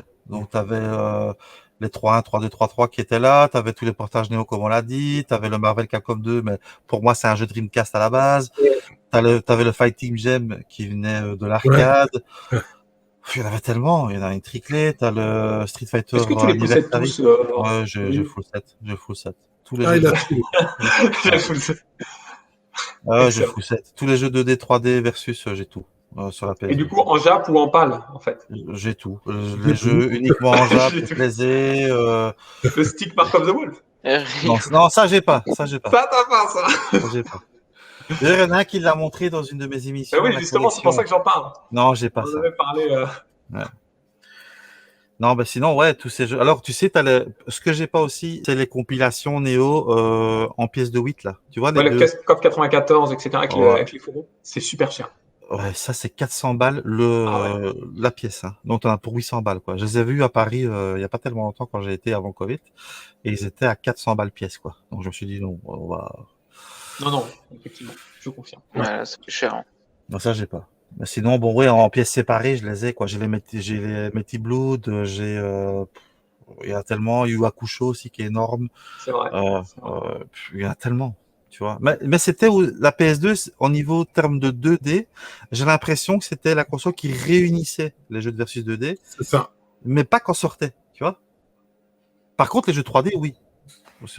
Bon, on va en parler après, mais t'as des monuments en 3D qui sont en versus 3D qui sont sortis sur PS2. Mais en 2D, c'était pas des exclus. Mais bon, toi, Biggie, t'étais content parce que tu pouvais avoir tes jeux Neo Geo. C'est exactement ça. C'est qu'après, sur le tard, j'étais assez content. Surtout que moi, en fait, quand il y avait plus de jeux PS2, j'ai revendu la PS2. Je me suis pris un ordi, j'ai commencé à jouer un peu en PC, en ligne, etc. Et je jouais avec les mecs qui faisaient d'infogrammes à Lyon. Et en fait, on jouait ensemble à un jeu qui s'appelait Tactical Ops. Et dès que les bons jeux ont commencé à ressortir, je me suis racheté une PS2 par la suite. Et c'est là où j'ai été content de revoir mes jeux Neo Geo dans de bonnes conditions sur PS2. Voilà. Les conversions sont très très bien. Hein. T'avais des super sticks sur PS2, t'avais des sticks mortels dessus. C'était l'époque où tu pouvais fabriquer plus ou moins ton propre stick. Donc c'était vraiment top. C'est vrai qu'on n'a pas parlé de la manette PS2. Pas trop senti. C'est ouais. Ça va. C'est un peu comme tout. Avec le recul maintenant, tu la prends maintenant en main. Ouais, tu te dis. Elle fait cheap. Hein. Elle fait cheap. Mais à l'époque, mon souvenir n'est peut-être plus très clair, mais je ne pense pas avoir été perturbé par la manette. Ah non, moi non, du tout. Bah, c'était la suite de la DualShock. Hein. Voilà, c'était la DualShock qu'on avait eu avec Gran Turismo. Moi, je l'avais eu avec Gran Turismo et j'étais content. Alors, moi, j'avais la GameCube en parallèle parce que je jouais aux deux du coup. Et franchement, j'étais quand même beaucoup plus à l'aise avec la manette GameCube. Ouais, non, moi j'ai trouvé la manette. Les manettes PS2, elles n'ont jamais été PlayStation, à part la première Six Axis là, qui pesait 2 grammes, à part celle-là, j'ai jamais été déçu par Sony pour leur manette. Bah, ils ont toujours resté un petit peu dans leur logique. Il y a quelqu'un du DualSense maintenant qu'ils ont un petit peu pris de risque. C'est ça. Jusqu'à la PS4. Ouais. Ça ressemble très fort quand même, tu vois. C'est ça. Faut savoir quand même que un des champions français de Street Fighter V, il joue avec la manette PS1, Luffy. Pareil sur PES à l'époque. Ouais, Luffy, sur PES, les tournois, c'était avec la manette PS1. Et Luffy, il joue encore aujourd'hui. Là, il a fait le Red Bull Comité. Le tournoi organisé par Red Bull et SNK, là, notamment avec SNK. Et d'ailleurs, c'est un Lyonnais qui a gagné. Donc, je suis content. C'est un mec que je connais bien qui s'appelle Nathan. Et Luffy, il joue des compétitions avec une manette PS1. C'est quand même ouf. Ouais, bah, à mon avis, ils se sent à l'aise. Il a ses habitudes, ses réflexes, ses automatismes. Enfin, Alors, c'est Mamax, est-ce que tu as joué un petit peu à quelques versus fighting sur PS2? Ouais. Ah bah oui, évidemment. Bah, alors déjà, bon, le Tekken Tag, ça, comme j'avais dit là, mais surtout on jouait beaucoup au bowling avec Jax Tekken Ball. Tu l'as vu, qui c'est était, vrai, Tekken Jax? Ball. qui était overcheaté. D'ailleurs, le jeu était sur CD à l'époque. Parce que les premiers jeux PS2 étaient sur Ouais, CD, pas c'est DVD. des- Ah oui, oui, d'accord. Et tu sais que on était hyper déçus de pas avoir le Tekken Force là, tu vois, qu'il y avait sur le Tekken Ouais. 3. Ouais. Mais pour le coup, ça s'est bien rattrapé avec le bowling, parce Ouais. qu'on était comme des fous sur le bowling au final, tu vois, donc ça s'est bien rattrapé. Mais Et il y sinon, avait, non, il y même avait en des jeu de persos à versus, mort. ah oui, oui, en plus, ouais. Mais en jeu de versus PS2, il y a le meilleur jeu de versus de l'univers, c'est le Ah, Def Jam Fight for New York, que j'ai qui encore est, sur Xbox. Alors là, qui est aussi Et sorti qui sur sur Xbox et support. sur GameCube. je te dis merci, Babax. Ah non, mais c'est le meilleur jeu de combat de l'univers. C'est, Je peux raconter une anecdote très importante sur ce jeu. ah Tu bah t'es oui. moqué de moi, Biggie. Le système de gameplay, c'est un jeu de catch à la base. Eh J'en ai oui, il parlé revient sur ça. Je j'en ai sais, à chaque parlé match, il revient sur ça. à Khaled Oui, un jour lors de ses lives, mais il me croyait pas. Je c'est viens en Aki commentaire dans Corporation, son c'est ça? live et je lui dis mais c'est un jeu de catch à la base. C'est une société qui s'appelle Aki Corporation, donc les Ben, développeurs du jeu. le premier Vendetta est encore plus orienté catch, comme tu le C'est dis. ça, c'est Ah ça. oui, oui. Et en fait, Aki Corporation, ils avaient fait des jeux sur Nintendo 64, notamment des jeux de catch qui étaient Oui, il avait complètement. fait WrestleMania. Ouais, ouais. C'est ça. Et moi, j'avais un pote à moi qui est fan, du moins, c'est mon meilleur ami, qui me saoulait tout le temps avec les jeux de catch. Parce que lui, il est très. Il était très culture Canal, il regardait tout le temps les matchs de catch. Alors moi, Et pareil, il je me suis saoulait. à fond dedans, Voilà. quoi. Et Fabrice, il me RTL9. saoulait tout le temps avec les jeux de catch, tout le temps, tout le temps. Et il me dit, j'ai un jeu de catch sur 64, tu vas voir et tout. Et on jouait, mais c'est vrai que quand il m'a appris à jouer, mais le jeu était exceptionnel. Exceptionnel. Quand tu tapais les mecs, au bout d'un moment, ils saignaient. C'était un truc de ouf. Et on a passé des soirées à 4, bref. Et ce jeu-là, ce jeu que je parle de catch sur 64, c'est les mêmes personnes qui ont fait Def Jam et qui ont créé ce système. Vas-y, Mamac, je te laisse en parler maintenant. Ah, alors déjà, juste avant, tu vois, avant d'acheter le jeu, alors nous, ce qu'on faisait, c'est qu'on suivait l'actu des jeux sur le site IGN à l'époque. Ouais. Ouais. Ah, mais USA, Et, allez. ouais, ouais. Et du coup, nous, on était fans de rap et tout ça, donc on écoutait Ouais. tout ce qui était NTM, IAM, tout ça, bon, on était à fond, quoi. Snoop Doggy Dogg. Non, mais attends. On est là, qu'est-ce qui se passe? Et non, mais attends. Donc nous, on était à fond.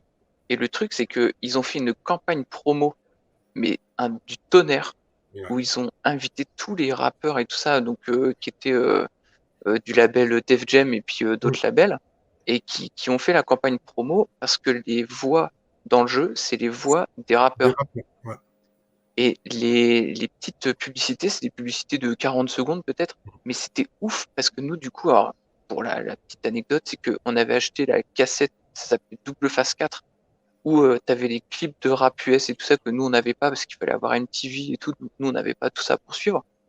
Et on avait tous les clips, on mettait ça sur notre combi VHS, on laissait tourner la télé avec le son à fond qui grésillait, tu sais, avec le son de merde. Et on était à fond là-dedans. Et pour le coup, d'avoir tous ces mecs-là que nous, ils nous faisaient rêver, tu vois, avec leurs clips de ouf et tout, de les avoir dans le jeu, c'était un truc de malade. Et alors en plus, quand le jeu est arrivé, qu'on a commencé à jouer au jeu, c'est tellement complet. Ouais. En fait, gameplay, ouf. ah non, mais c'est ouf. Déjà, tous les personnages, alors j'ai pris quelques notes. Il y a quand même 74 combattants. Toi, tu peux créer Avec des tes styles. personnages. Ouais, tu peux créer tes personnages en fonction de ta place sur ta carte mémoire. Donc si tu as 15 cartes mémoire, tu peux faire 50 personnages. Bah, c'est un truc de ouf. Il y a des espèces de mouvements de finish qui s'appellent des blazines. C'est des grosses prises en cinématique avec plusieurs angles de caméra et tout. C'est un truc de ouf. T'as Bah, c'est comme ça 82 pour ça que tu blazines. gagnais, en fait. Tu mettais KO le mec, quoi. Ce que j'avais essayé de faire dans mon live, Ouais. Biggie, j'ai pas Ouais, il y avait d'autres moyens aussi. Ouais, t'avais des interactions avec le public et tout ça qui mettaient KO ou les coups Fallait mettre une chargés grosse ou tout frappe, ça. quoi, ouais. Ouais, fallait. Ouais, parce que t'as petite prise, grosse prise. Enfin, le jeu est hyper complet. Tu choisissais ton style de combat au début, si tu étais plus Ouais.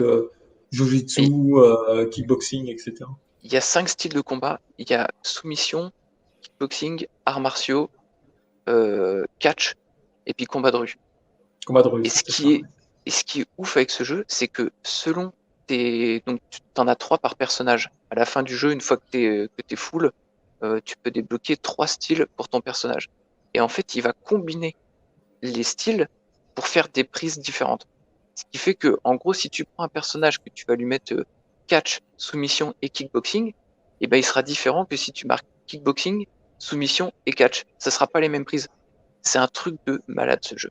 Je sais pas combien il y a de coups au final, je me suis pas renseigné, mais des coups différents, ça doit être un truc de ouf. Je pense qu'on n'est pas prêt à avoir cette information-là, ça doit être un truc de malade. Et du coup, tu avais toujours des nouveaux trucs à faire, des interactions avec le public dans toutes les arènes. Oui, ils jettent des battes, ils jettent des.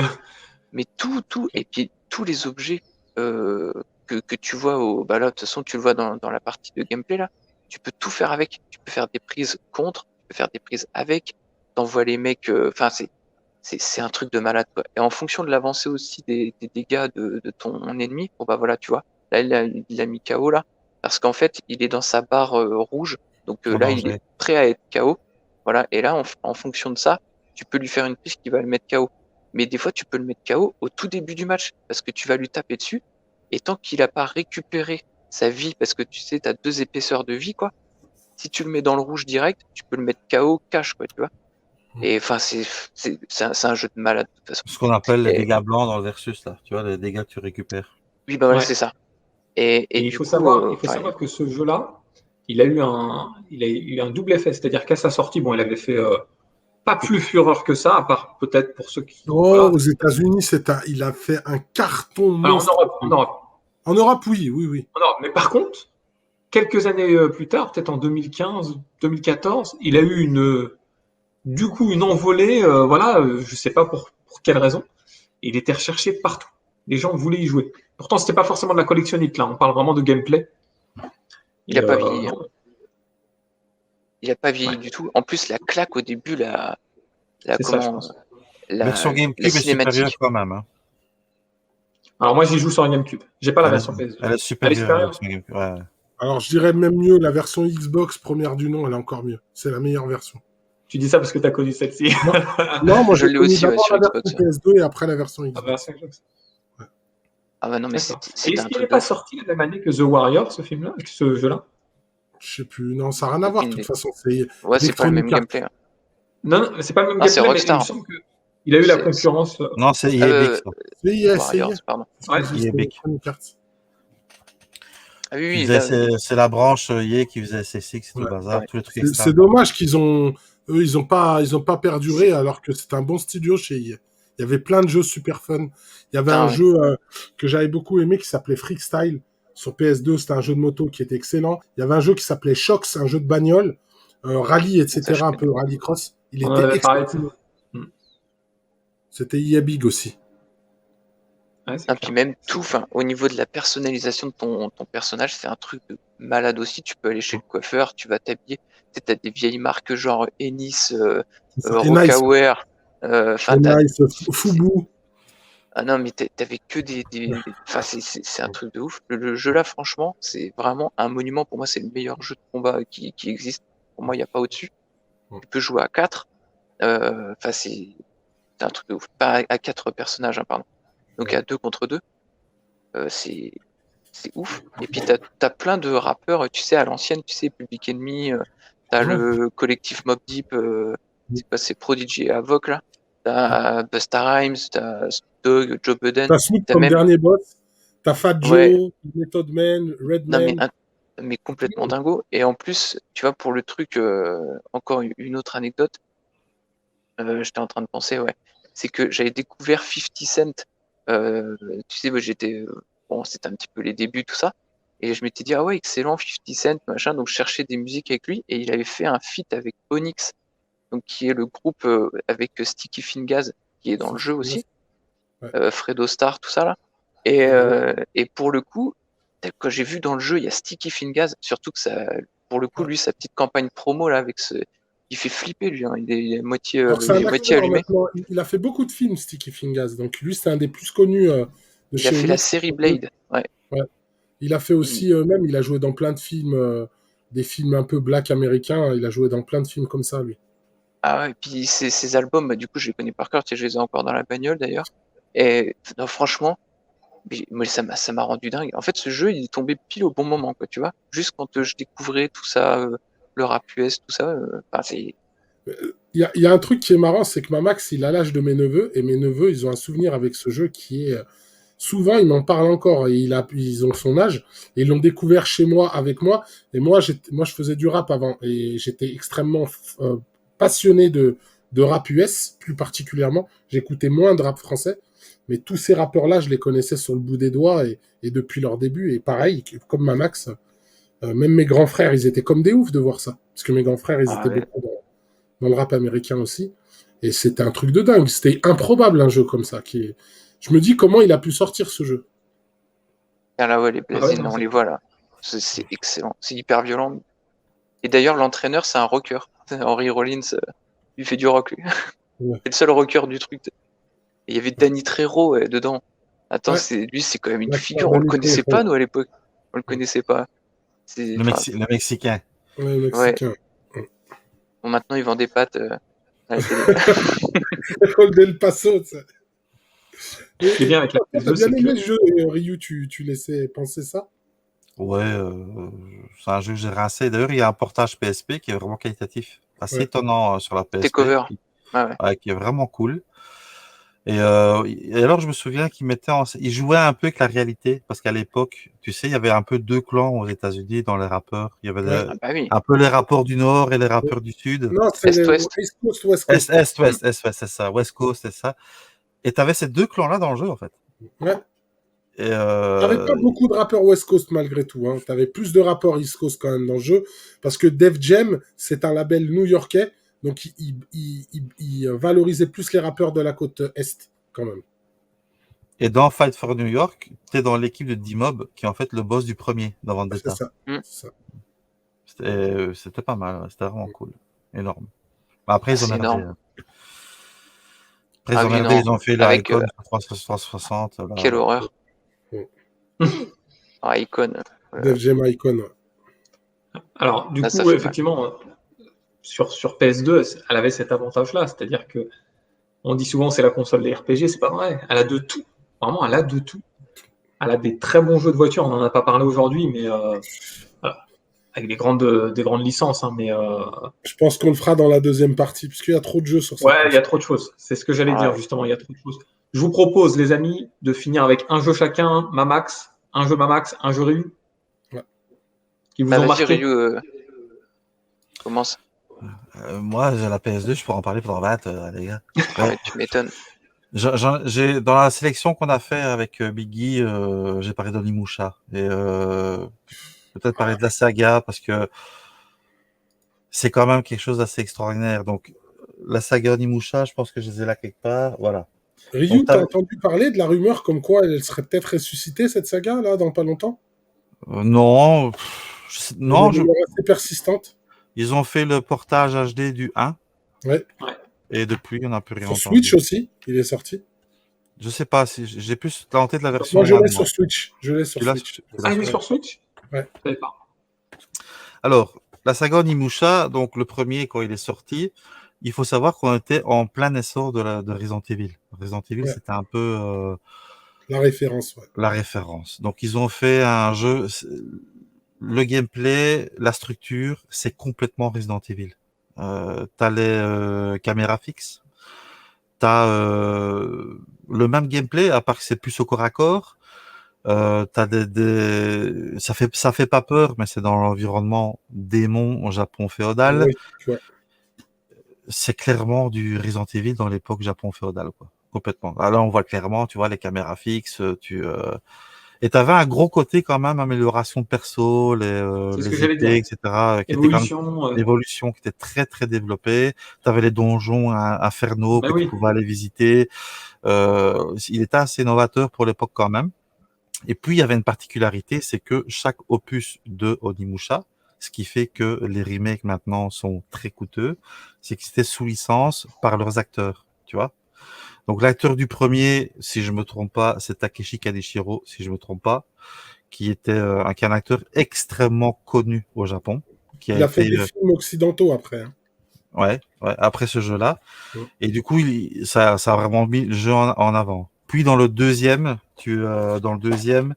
ils ont mis, c'était un nouveau héros, c'était Jubei, et c'était aussi un acteur qui était ultra connu. Le nom, je l'ai oublié. Je ne vais pas inventer n'importe quoi.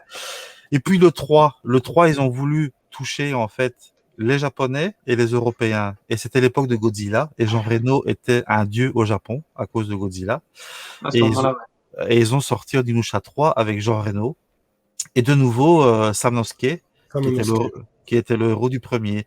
Et ce jeu, je pense, il est rentré complètement dans la légende de la PS2. Onimusha 3, il était ultra long, tu avais 2 gameplays différents, tellement beau, les cinématiques. Vous vous souvenez de la cinématique d'introduction on voit Sanosuke qui se bat dans un espèce de gros mammouth avec des démons qui l'attaquent, etc. C'était tellement magnifique. Ce jeu, c'est un monument, quoi. Puis ils ont sorti le Dawn of Dreams, qui est peut-être le plus complexe à trouver maintenant. alors justement, ouais, c'est celui qui me manque. Moi. Ouais, qui est en 2 CD, en 2 DVD, J'ai pardon. jamais joué à celui-ci. Et ouais, lui, il est un peu plus casse-couille, mais c'est pas non plus qu'il est cher. Il est pas non plus. Non, il est juste rare, simplement. Ouais. Je pense 30 balles, tu dois l'avoir, je sais pas exactement. Et alors, ils avaient fait un spin-off parce que il y avait l'ère Smash Bros qui cartonnait et ils ont fait un jeu de mêlée, Blade Warriors, qui D'accord. lui est un peu moins connu, tu vois. Je ne le connaissais pas, celui-ci. Et c'est un Alors, jeu moi à non plus. la Smash Bros mêlée, tu vois. Et tu joues avec tous les persos de la saga. Tu connaissais Biggie? Ouais, je connaissais. Ah, ça me dit rien du tout. Lui, il est chiant aussi à trouver. Pas cher, mais chiant. C'est pas terrible comme jeu. Hein. Ouais, c'est pas terrible, ça se refait sur la hype, quoi. Donc voilà, Moi, Onimusha, perso, c'est une des seules sagas où j'ai tout fait les jeux, sans exception. Je les ai tous joués, je les ai tous terminés même. Donc, moi, j'étais passionné par cette saga aussi. Et ce qu'il y a, c'est que, tu sais, on a toujours tendance à dire, une saga, plus il y a des épisodes, plus elle s'essouffle, tu vois. Ouais. Mais là, j'ai l'impression que c'était toujours mieux, quoi. Et le 3, pour moi, c'est le top. C'est le meilleur épisode. Ah, moi, je suis moins partagé. Moi, je préfère le 2. Moi, je préfère le 2. Le 2, c'est mon préféré. Le 3, j'avais moins aimé. Je trouvais que... Bon, c'était bien de jouer avec Jean Reno et tout, mais je trouvais que c'était un peu what the fuck. Mais...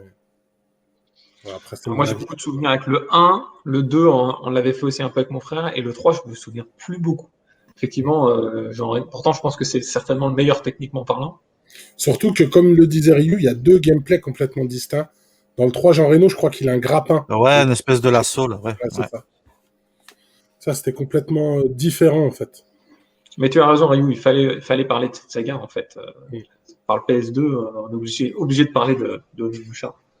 Bah, Max, on va finir en beauté avec toi, en te donnant la parole. Voilà, pour le coup, c'est licence de cœur depuis toujours, puisque c'est les premiers films que j'ai regardés. Donc voilà, c'est Star Wars. Ouais. Avec le Battlefront 2, on aurait pu aborder quasiment tous les Star Wars sur la PS2. Mais là, quand même, c'était le Battlefront 2. Comment dire t'as un mode campagne qui est... En fait, c'est toujours basé sur le même gameplay. C'est une map, une grande map ouverte. Et donc, tu as des objectifs à réaliser sur la map. Soit tu es en mode escarmouche, où tu vas faire des guerres sans objectif particulier, si ce n'est que anéantir l'ennemi, tuer toutes les ressources des ennemis. Soit tu as des objectifs pour avancer et débloquer des situations, etc. Donc ça, c'est le mode campagne. Ça s'appelle l'avènement de l'Empire. Et en fait, tu vas suivre comment l'Empire s'est fait, en fait, d'après les clones, etc., jusqu'au Stormtrooper. Donc pour le coup, tu vas être entre les deux entre les deux trilogies, et tu vas pouvoir incarner les clones, les Stormtroopers, la Confédération du commerce, donc avec les droïdes, et puis justement tout ce qui est les... J'ai dit quoi? J'ai dit tout le monde là? Ouais.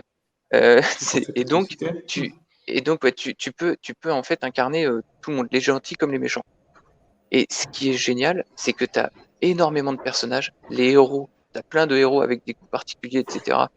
Ils sont hyper bien modélisés, on va dire, pour la PS2. Moi, j'étais choqué, hein. À l'époque, j'étais fan de Star Wars, donc ça m'a choqué. La profondeur du truc, avec tous les véhicules.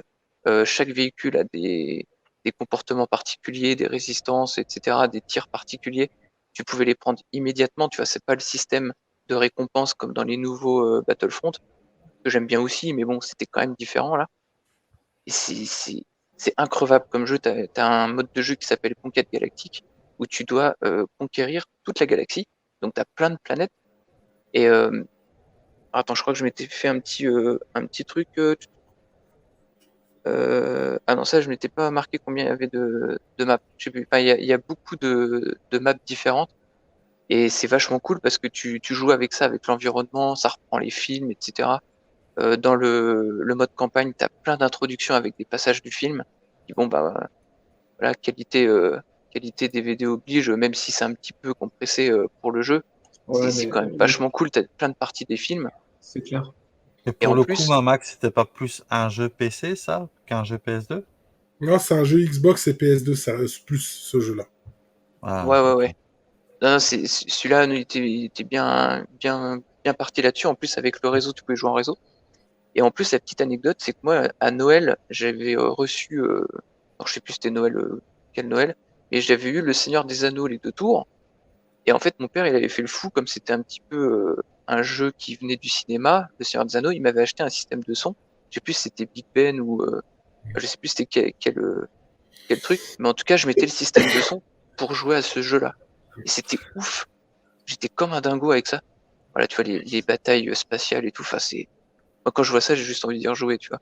J'ai Je te j'ai jure, Ah bah oui. j'ai une petite blagounette, Vas-y. pas méchante, hein. Non, non, non, non. Le perso, il est monté dans le vaisseau, il est parti dans l'espace, sans transition, merci le SSD magique. Voilà, bien joué. Ah, ben ça, oui, c'est magnifique. En 2006, 5 ou 2006, ça existait déjà. Merci. Ah, non, mais oui. Mais de toute façon, ce jeu, c'est un truc de malade.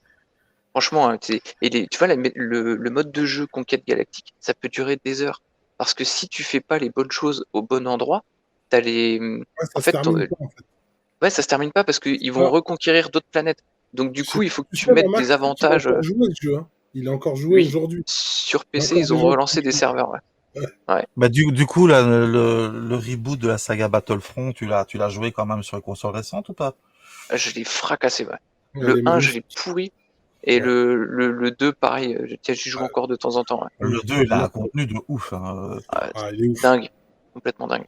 Le 2, d'ailleurs, c'est Techniquement, sur dommage PC, il y en a beaucoup qui crachent sur le 2 alors qu'il est excellent. À l'heure d'aujourd'hui, c'est vrai que quand il est sorti, il était pas trop garni. Mais par contre, maintenant, il est dingue ce jeu. Là, tu le Ouais. découvres aujourd'hui, tu tombes de ta chaise, hein. C'est un truc de fou. Un truc de fou. Alors les amis, je vois le temps qui passe. Euh, j'ai pour Ah oui. habitude, on a pour habitude avec Biggie de poser toujours une dernière question à nos invités. Si, alors aujourd'hui on est en 2021, hein, la console elle est sortie il y a 20 ans, quasi un peu plus même. Ouais. Voilà, une personne de votre entourage qui n'est pas forcément dans le jeu vidéo vient vous voir et vous dit bah, je me suis acheté une PS2. Hein, Ryu, Max. Et puis est-ce que tu peux me conseiller 3 jeux? 3 jeux sur la console voilà, que je dois m'acheter. En tenant compte de tout le contexte 2021, le prix, la possibilité de trouver tel ou tel jeu. Voilà, tu dois lui en conseiller 3. On va Pas commencer avec forcément des exclus, hein. Pas forcément des exclus. ce que tu veux. Ce que tu peux vraiment lui conseiller pour qu'il puisse vraiment découvrir au mieux la PS2 et puis ne pas être déçu. Alors, on peut Ok. commencer par toi, Ryu, justement. Alors, je vais varier, hein. Je vais pas citer les jeux qu'on a cités. Ouais, On va quand ok. même parler de God of War. Oui, Non. on n'a pas parlé. Alors, j'allais en parler dans la deuxième partie, moi, mais oui, tu as raison, on n'a pas parlé. Tu as raison. Un gars qui a une PS2, tu lui dis, écoute, tu prends God of War et c'est la fête du slip, quoi. Ça, c'est sûr. Ouais. On peut parler aussi, tu as parlé un petit tantôt, Max, du Seigneur des Anneaux. Il y a un épisode qui est le tirage, Le tirage. qui est un monument incroyable. En fait, c'est FF10 dans le milieu de Seigneur des Anneaux, dans l'intérieur du milieu. C'est le même gameplay. Ça, oui, je conseillerais vraiment à mort. Et maintenant, j'ai envie de dire, si tu es un petit peu dans le monde du versus, bah, il y a quand même Soul Calibur 2, Soul Calibur 3, je pense que tu dois absolument jouer. Soul Calibur 2, qui est mon épisode préféré. Parce qu'il avait en plus, tu sais, il cassait quatrième mur entre les consoles, quoi. Tu vois? T'avais T'avais Spawn sur Xbox, t'avais Link sur GameCube et t'avais Eiichi sur PS2. Ça s'est plus jamais vu, ça. Le mec avait les 3 consoles, il devait acheter 3 fois le jeu, quoi. Tu vois. Ah ouais, non, c'est vrai. Et ça, je conseille vraiment Soul Calibur 2, qui avait aussi un contenu débloquable énorme, tu vois. Comme tous les Soul Calibur. Ouais, tu jouais des dizaines d'heures, tu pouvais tout déverrouiller, un truc de ouf, quoi. En plus, les Voilà. 3 jeux que tu cites sont largement trouvables Ouais, pour pas cher, pour rien du tout, quoi. et Rien. très diversifiés entre eux, donc clairement. 5 bon balles, choix. tu les as, quoi. Ouais. C'est ça, très bon choix. Alors c'est marrant, c'est que j'ai un ami qui faisait à Max, après je vais te donner la parole, hein, mais qui Ouais. faisait, qui faisait de la musculation avec moi au moment où je faisais la musculation à l'époque, et qui entraînait des jeunes aussi. Et puis il savait que j'étais à fond dans le jeu vidéo, et à un moment il est venu me voir et puis il m'a dit, écoute, moi je veux retrouver quelques jeux de mon enfance, est-ce que tu connais des magasins de jeux rétro? Et puis je lui ai dit, bah oui, on a été faire un petit tour. Puis je lui ai dit, mais tu m'as pas donné les noms de jeux. Et il cherchait le Seigneur des Anneaux tirage. Bah, ouais. Il le voulait. Il le voulait absolument. Il l'avait fait, pas seulement lui, aussi l'autre. Non, c'est pas Tirage, attention. Tirage, c'est un autre jeu. Lui, il parlait des 2 tours et les 2 Seigneurs des Anneaux qu'il y avait, c'était les 2 tours et le Retour du Roi, mais en jeu en beat'em all, là. En beat'em all, ouais. Ça, Les 2 tours. C'était ça aussi qu'il recherchait, les 2 tours. Et en fait, il a acheté ça, il l'a trouvé. Il avait acheté aussi un Star Wars, je sais plus lequel. Et en fait, c'est marrant, c'est que lui, vraiment, il se basait sur ses souvenirs. Il voulait que ça. Je commence à lui proposer d'autres jeux. Je lui dis, écoute, tu pourras découvrir ça. Il me dit, non, non, non, ça m'intéresse pas. C'était vraiment que la nostalgie qui ressortait. Max, à ton tour. Bah là, comme ça, si je devais sortir de ce qu'on a, parce que moi, là, c'est. Ouais, le Def Jam, c'est sûr que ça, c'est obligé. Ça, un mec, je lui dis, T'es pas écoute, obligé de tu prends. sortir. C'est vraiment 3 jeux pour toi qui sont le Def Jam. D'accord. Le Def Jam, pour moi, c'est inévitable sur PS2. Voilà, c'est inévitable. Après, je peux pas trop conseiller des Star Wars, tout ça. Bon, il y a beaucoup de gameplay différents, mais c'est vrai que l'univers, faut rentrer dedans. Faut aimer l'univers. Ouais, voilà, faut quand même rentrer dans l'univers. Par contre, le Tekken 5, moi j'ai adoré le Tekken 5. Voilà, il est poussé graphiquement. Il y a le Tekken Force, on en parlait tout à l'heure. Donc il y a tous ces aspects-là. Puis il y a les ralentis de fin de combat et tout ça. Moi j'étais dingue de ça. Et puis il est très propre encore. Hein. Tu peux y jouer encore aujourd'hui sur ta PS2. Moi ça transite par un câble HDMI, mais bon, c'est quand même assez propre, hein, même sur une télé, on va dire, plus ou moins récente, quoi. Après, je conseillerais aussi la trilogie soit des Jack, soit de Ratchet et Clank. Parce que là, ouais, parce que même s'il y a un petit peu de difficulté, c'est pas insurmontable. Franchement, ça se fait bien, quoi. Et après, je sais pas, après, est-ce qu'un jeu de course, est-ce qu'un Need for Speed ou un Gran Turismo, peut-être pas Gran Turismo parce que ça fait peut-être un peu trop simulation, mais pour le plaisir immédiat, peut-être un Need for Speed Underground, peut-être qui a marqué maintenant, énormément. Ça marche un peu moins bien, tu vois, parce que tu fais la comparaison avec ce que tu as maintenant, du coup, tu vois. Oui, c'est vrai que par contre, oui, tu as le point de vue. Après, sinon, il y a la PS2, c'est ouf, il y a plein de shoots. Regarde, un Gunbird, par exemple. Un Gunbird, c'est pas cher. Et tu peux avoir la compile Gunbird, parce que c'est une compile sur PS2. J'en avais pris un, le meilleur. Tu l'as pour 5 balles. Gunbird 2 qui est. Celui-là, c'est le meilleur shoot de tous les temps. Je voulais en parler dans la partie 2. C'est le meilleur shoot 'em up de toute ma vie, il est là. Ouais, ça, c'est. Il est ouf ce jeu. Et ce jeu, j'ai réussi à le finir alors que je suis nul en shoot. Hein. Bon, par contre, j'ai passé ma vie dessus. Un des derniers jeux de Trigger, d'ailleurs. Il est super dur en plus. Putain de jeu. Ok, Max, bah écoute, bon choix. Ouais. Du coup, Biggie, je vais te poser la question. On gardera peut-être mon choix pour la deuxième partie. Allez, vas-y, si tu veux. Bah, moi, je conseillerais un jeu de plateforme, je dirais Jak and Daxter, on n'en a pas parlé. Et c'est ce qui a lancé Naughty Dog et ils sont devenus ce qu'ils sont devenus un peu grâce à cette série. Donc, il fallait en parler. Donc, Jak and Daxter, le premier, même si le 2 est beaucoup mieux parce que ça devient un open world. Je citerai un GTA parce que GTA, voilà, c'est quand même un... le 3. Ouais, GTA, pas le 3, non. Pour avoir le meilleur, tu prends San Andreas. San Andreas. Beaucoup de gens disent que c'est le meilleur GTA ever. Et puis, je conseillerais peut-être un jeu de versus. Après, j'essaye de faire un jeu de versus qui n'existe pas. Qu'est-ce que sur d'autres sports. Pardon, qui n'existe pas, que c'est pas une conversion d'arcade ou d'un support. Celui-là, ouais, il est multiplateforme, il reste exceptionnel pour moi, c'est Armageddon. Ouais, Mortal là là. Kombat Ouais, Armageddon. Oh là là. il est sur Wii, non? Sur Wii, ouais. Ouais. Ah, le Deadly Alliance, moi. Oh là là, qu'est-ce que j'ai pu le Ouais. jouer. Le Ouais. Deadly Alliance, Oh là là. il est aussi C'est sur, ouais, sur la GameCube. renaissance un peu de la série. Non, je vais citer les Dragon Ball Budokai. Mais Ouais, qui oui, sont cool. mais oui, Budokai. Budokai j'attendais Tenkaichi là. 3. Tenkaichi 3. Tenkaichi 3. Mais oui, L'ultime Dragon C'est mon Ball. préféré. Et vous c'est êtes des génial. hommes de goût parce que tous ces jeux-là, je les ai préparés. Hein. Voilà. Ça, Magnifique. c'est le Budokai 3 que j'avais Ouais. surkiffé. Parce qu'il est en Lui, c'est le plus rare, 2,5D. Ryu, que t'as dans les mains. Ouais, c'est l'édition limitée avec les voix Jap. Et les Tu deux sais que je persos en fais plus. découvrir à mon fils les anciens Dragon Ball, il est fan de... En fait, tous les jours, il regarde des vidéos sur YouTube quand il n'a pas l'école, le week-end, etc. Il a 6 ans. Il est passionné de jeux de baston, lui, il aime que ça. Et il regarde que des vidéos des anciens Dragon Ball. Et il me dit, papa, tu peux pas me faire essayer, papa, tu peux pas me faire essayer ça. Voilà. Donc, Même l'animé c'était génial, Dragon Ball. ouais, bah, il Jusqu'à l'arme. regarde. C'est ça. Ah, tu sais, Ouais, d'où jusqu'à- Dragon Ball, c'est notre Ouais. vie. Hein. Ouais, c'est Ah vrai. ouais. Bah oui, il n'y a pas de doute. Jusqu'à l'armée ça, du c'est- ruban rouge, c'est excellent. Quoi. Après, bon, Ouais. c'est un peu plus mature, mais ouais, j'adore. Hein. Je suis fan. Non, mais t'as raison, ça se divise en deux parties. Il y a Dragon Ball, Dragon Ball Z. Après, c'est pas Ah forcément oui. plus mature. Hein. C'est quand tu le regardes Ah, en c'est- VO ou pas. En gros, Ouais, c'est un peu ça. Oui, mais Non, c'est mais, Tortue Génial au début. Après, c'est plus le sang et tout. Ça change quand Ouais, même. au début, les C'est combats, pas le même c'est regard fini. quand même. Si on aurait une salle du temps, les gars, on pourrait jouer à tous nos jeux. Ah, c'est c'est vrai. clair. C'est un- Putain, ça- c'est clair. Bon, en tout cas, les amis, vous avez vu, hein, le temps passe très vite quand on parle de PS2. Il y a tellement de choses à dire. Alors, c'est vrai que je ne l'ai pas dit à l'ensemble des personnes qui regardent la vidéo, mais il y a tellement de choses à dire sur la PS2 qu'avec Biggie, on s'est dit qu'on allait faire, a priori, deux parties, mais qui sont deux parties totalement indépendantes, a priori avec des invités différents, etc. Où on essaiera d'éviter de reparler des mêmes jeux, évidemment aussi, parce qu'il y a tellement à dire. Sinon, on aura pu passer 4 heures là ensemble. C'est pas Oui. forcément le but. Mais voilà, de beaux souvenirs qu'on a pu remettre en avant avec vous. Et puis, je pense que Biggie partage mon point de vue. Hein. Il y a tellement de choses à dire qu'on ne peut pas faire le tour. Peut-être en commentaire, vous allez nous dire bah, j'aurais voulu parler de tel jeu. Même si on fait 2-3 parties, de toute façon, on va laisser forcément de côté. Mais c'est l'occasion en commentaire d'échanger. D'échanger avec moi, d'échanger avec Biggie, mais aussi d'échanger avec Ryu ou Mamax. Hein. Peut-être que vous allez passer lire les commentaires. Et répondre. Ouais, je passerai. Ah oui, c'est sûr.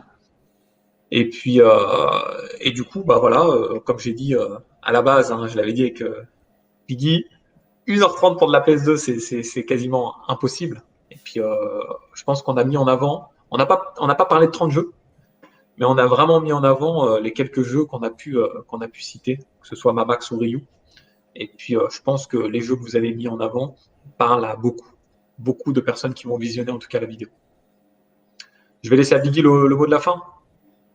Ah, moi, bah, on se retrouve pour la suite. Et puis, je vous dis à très vite à tous. À très vite et on vous embrasse. Ciao, ciao, à plus. Bisous à tous. Salut. À plus. Ciao, salut.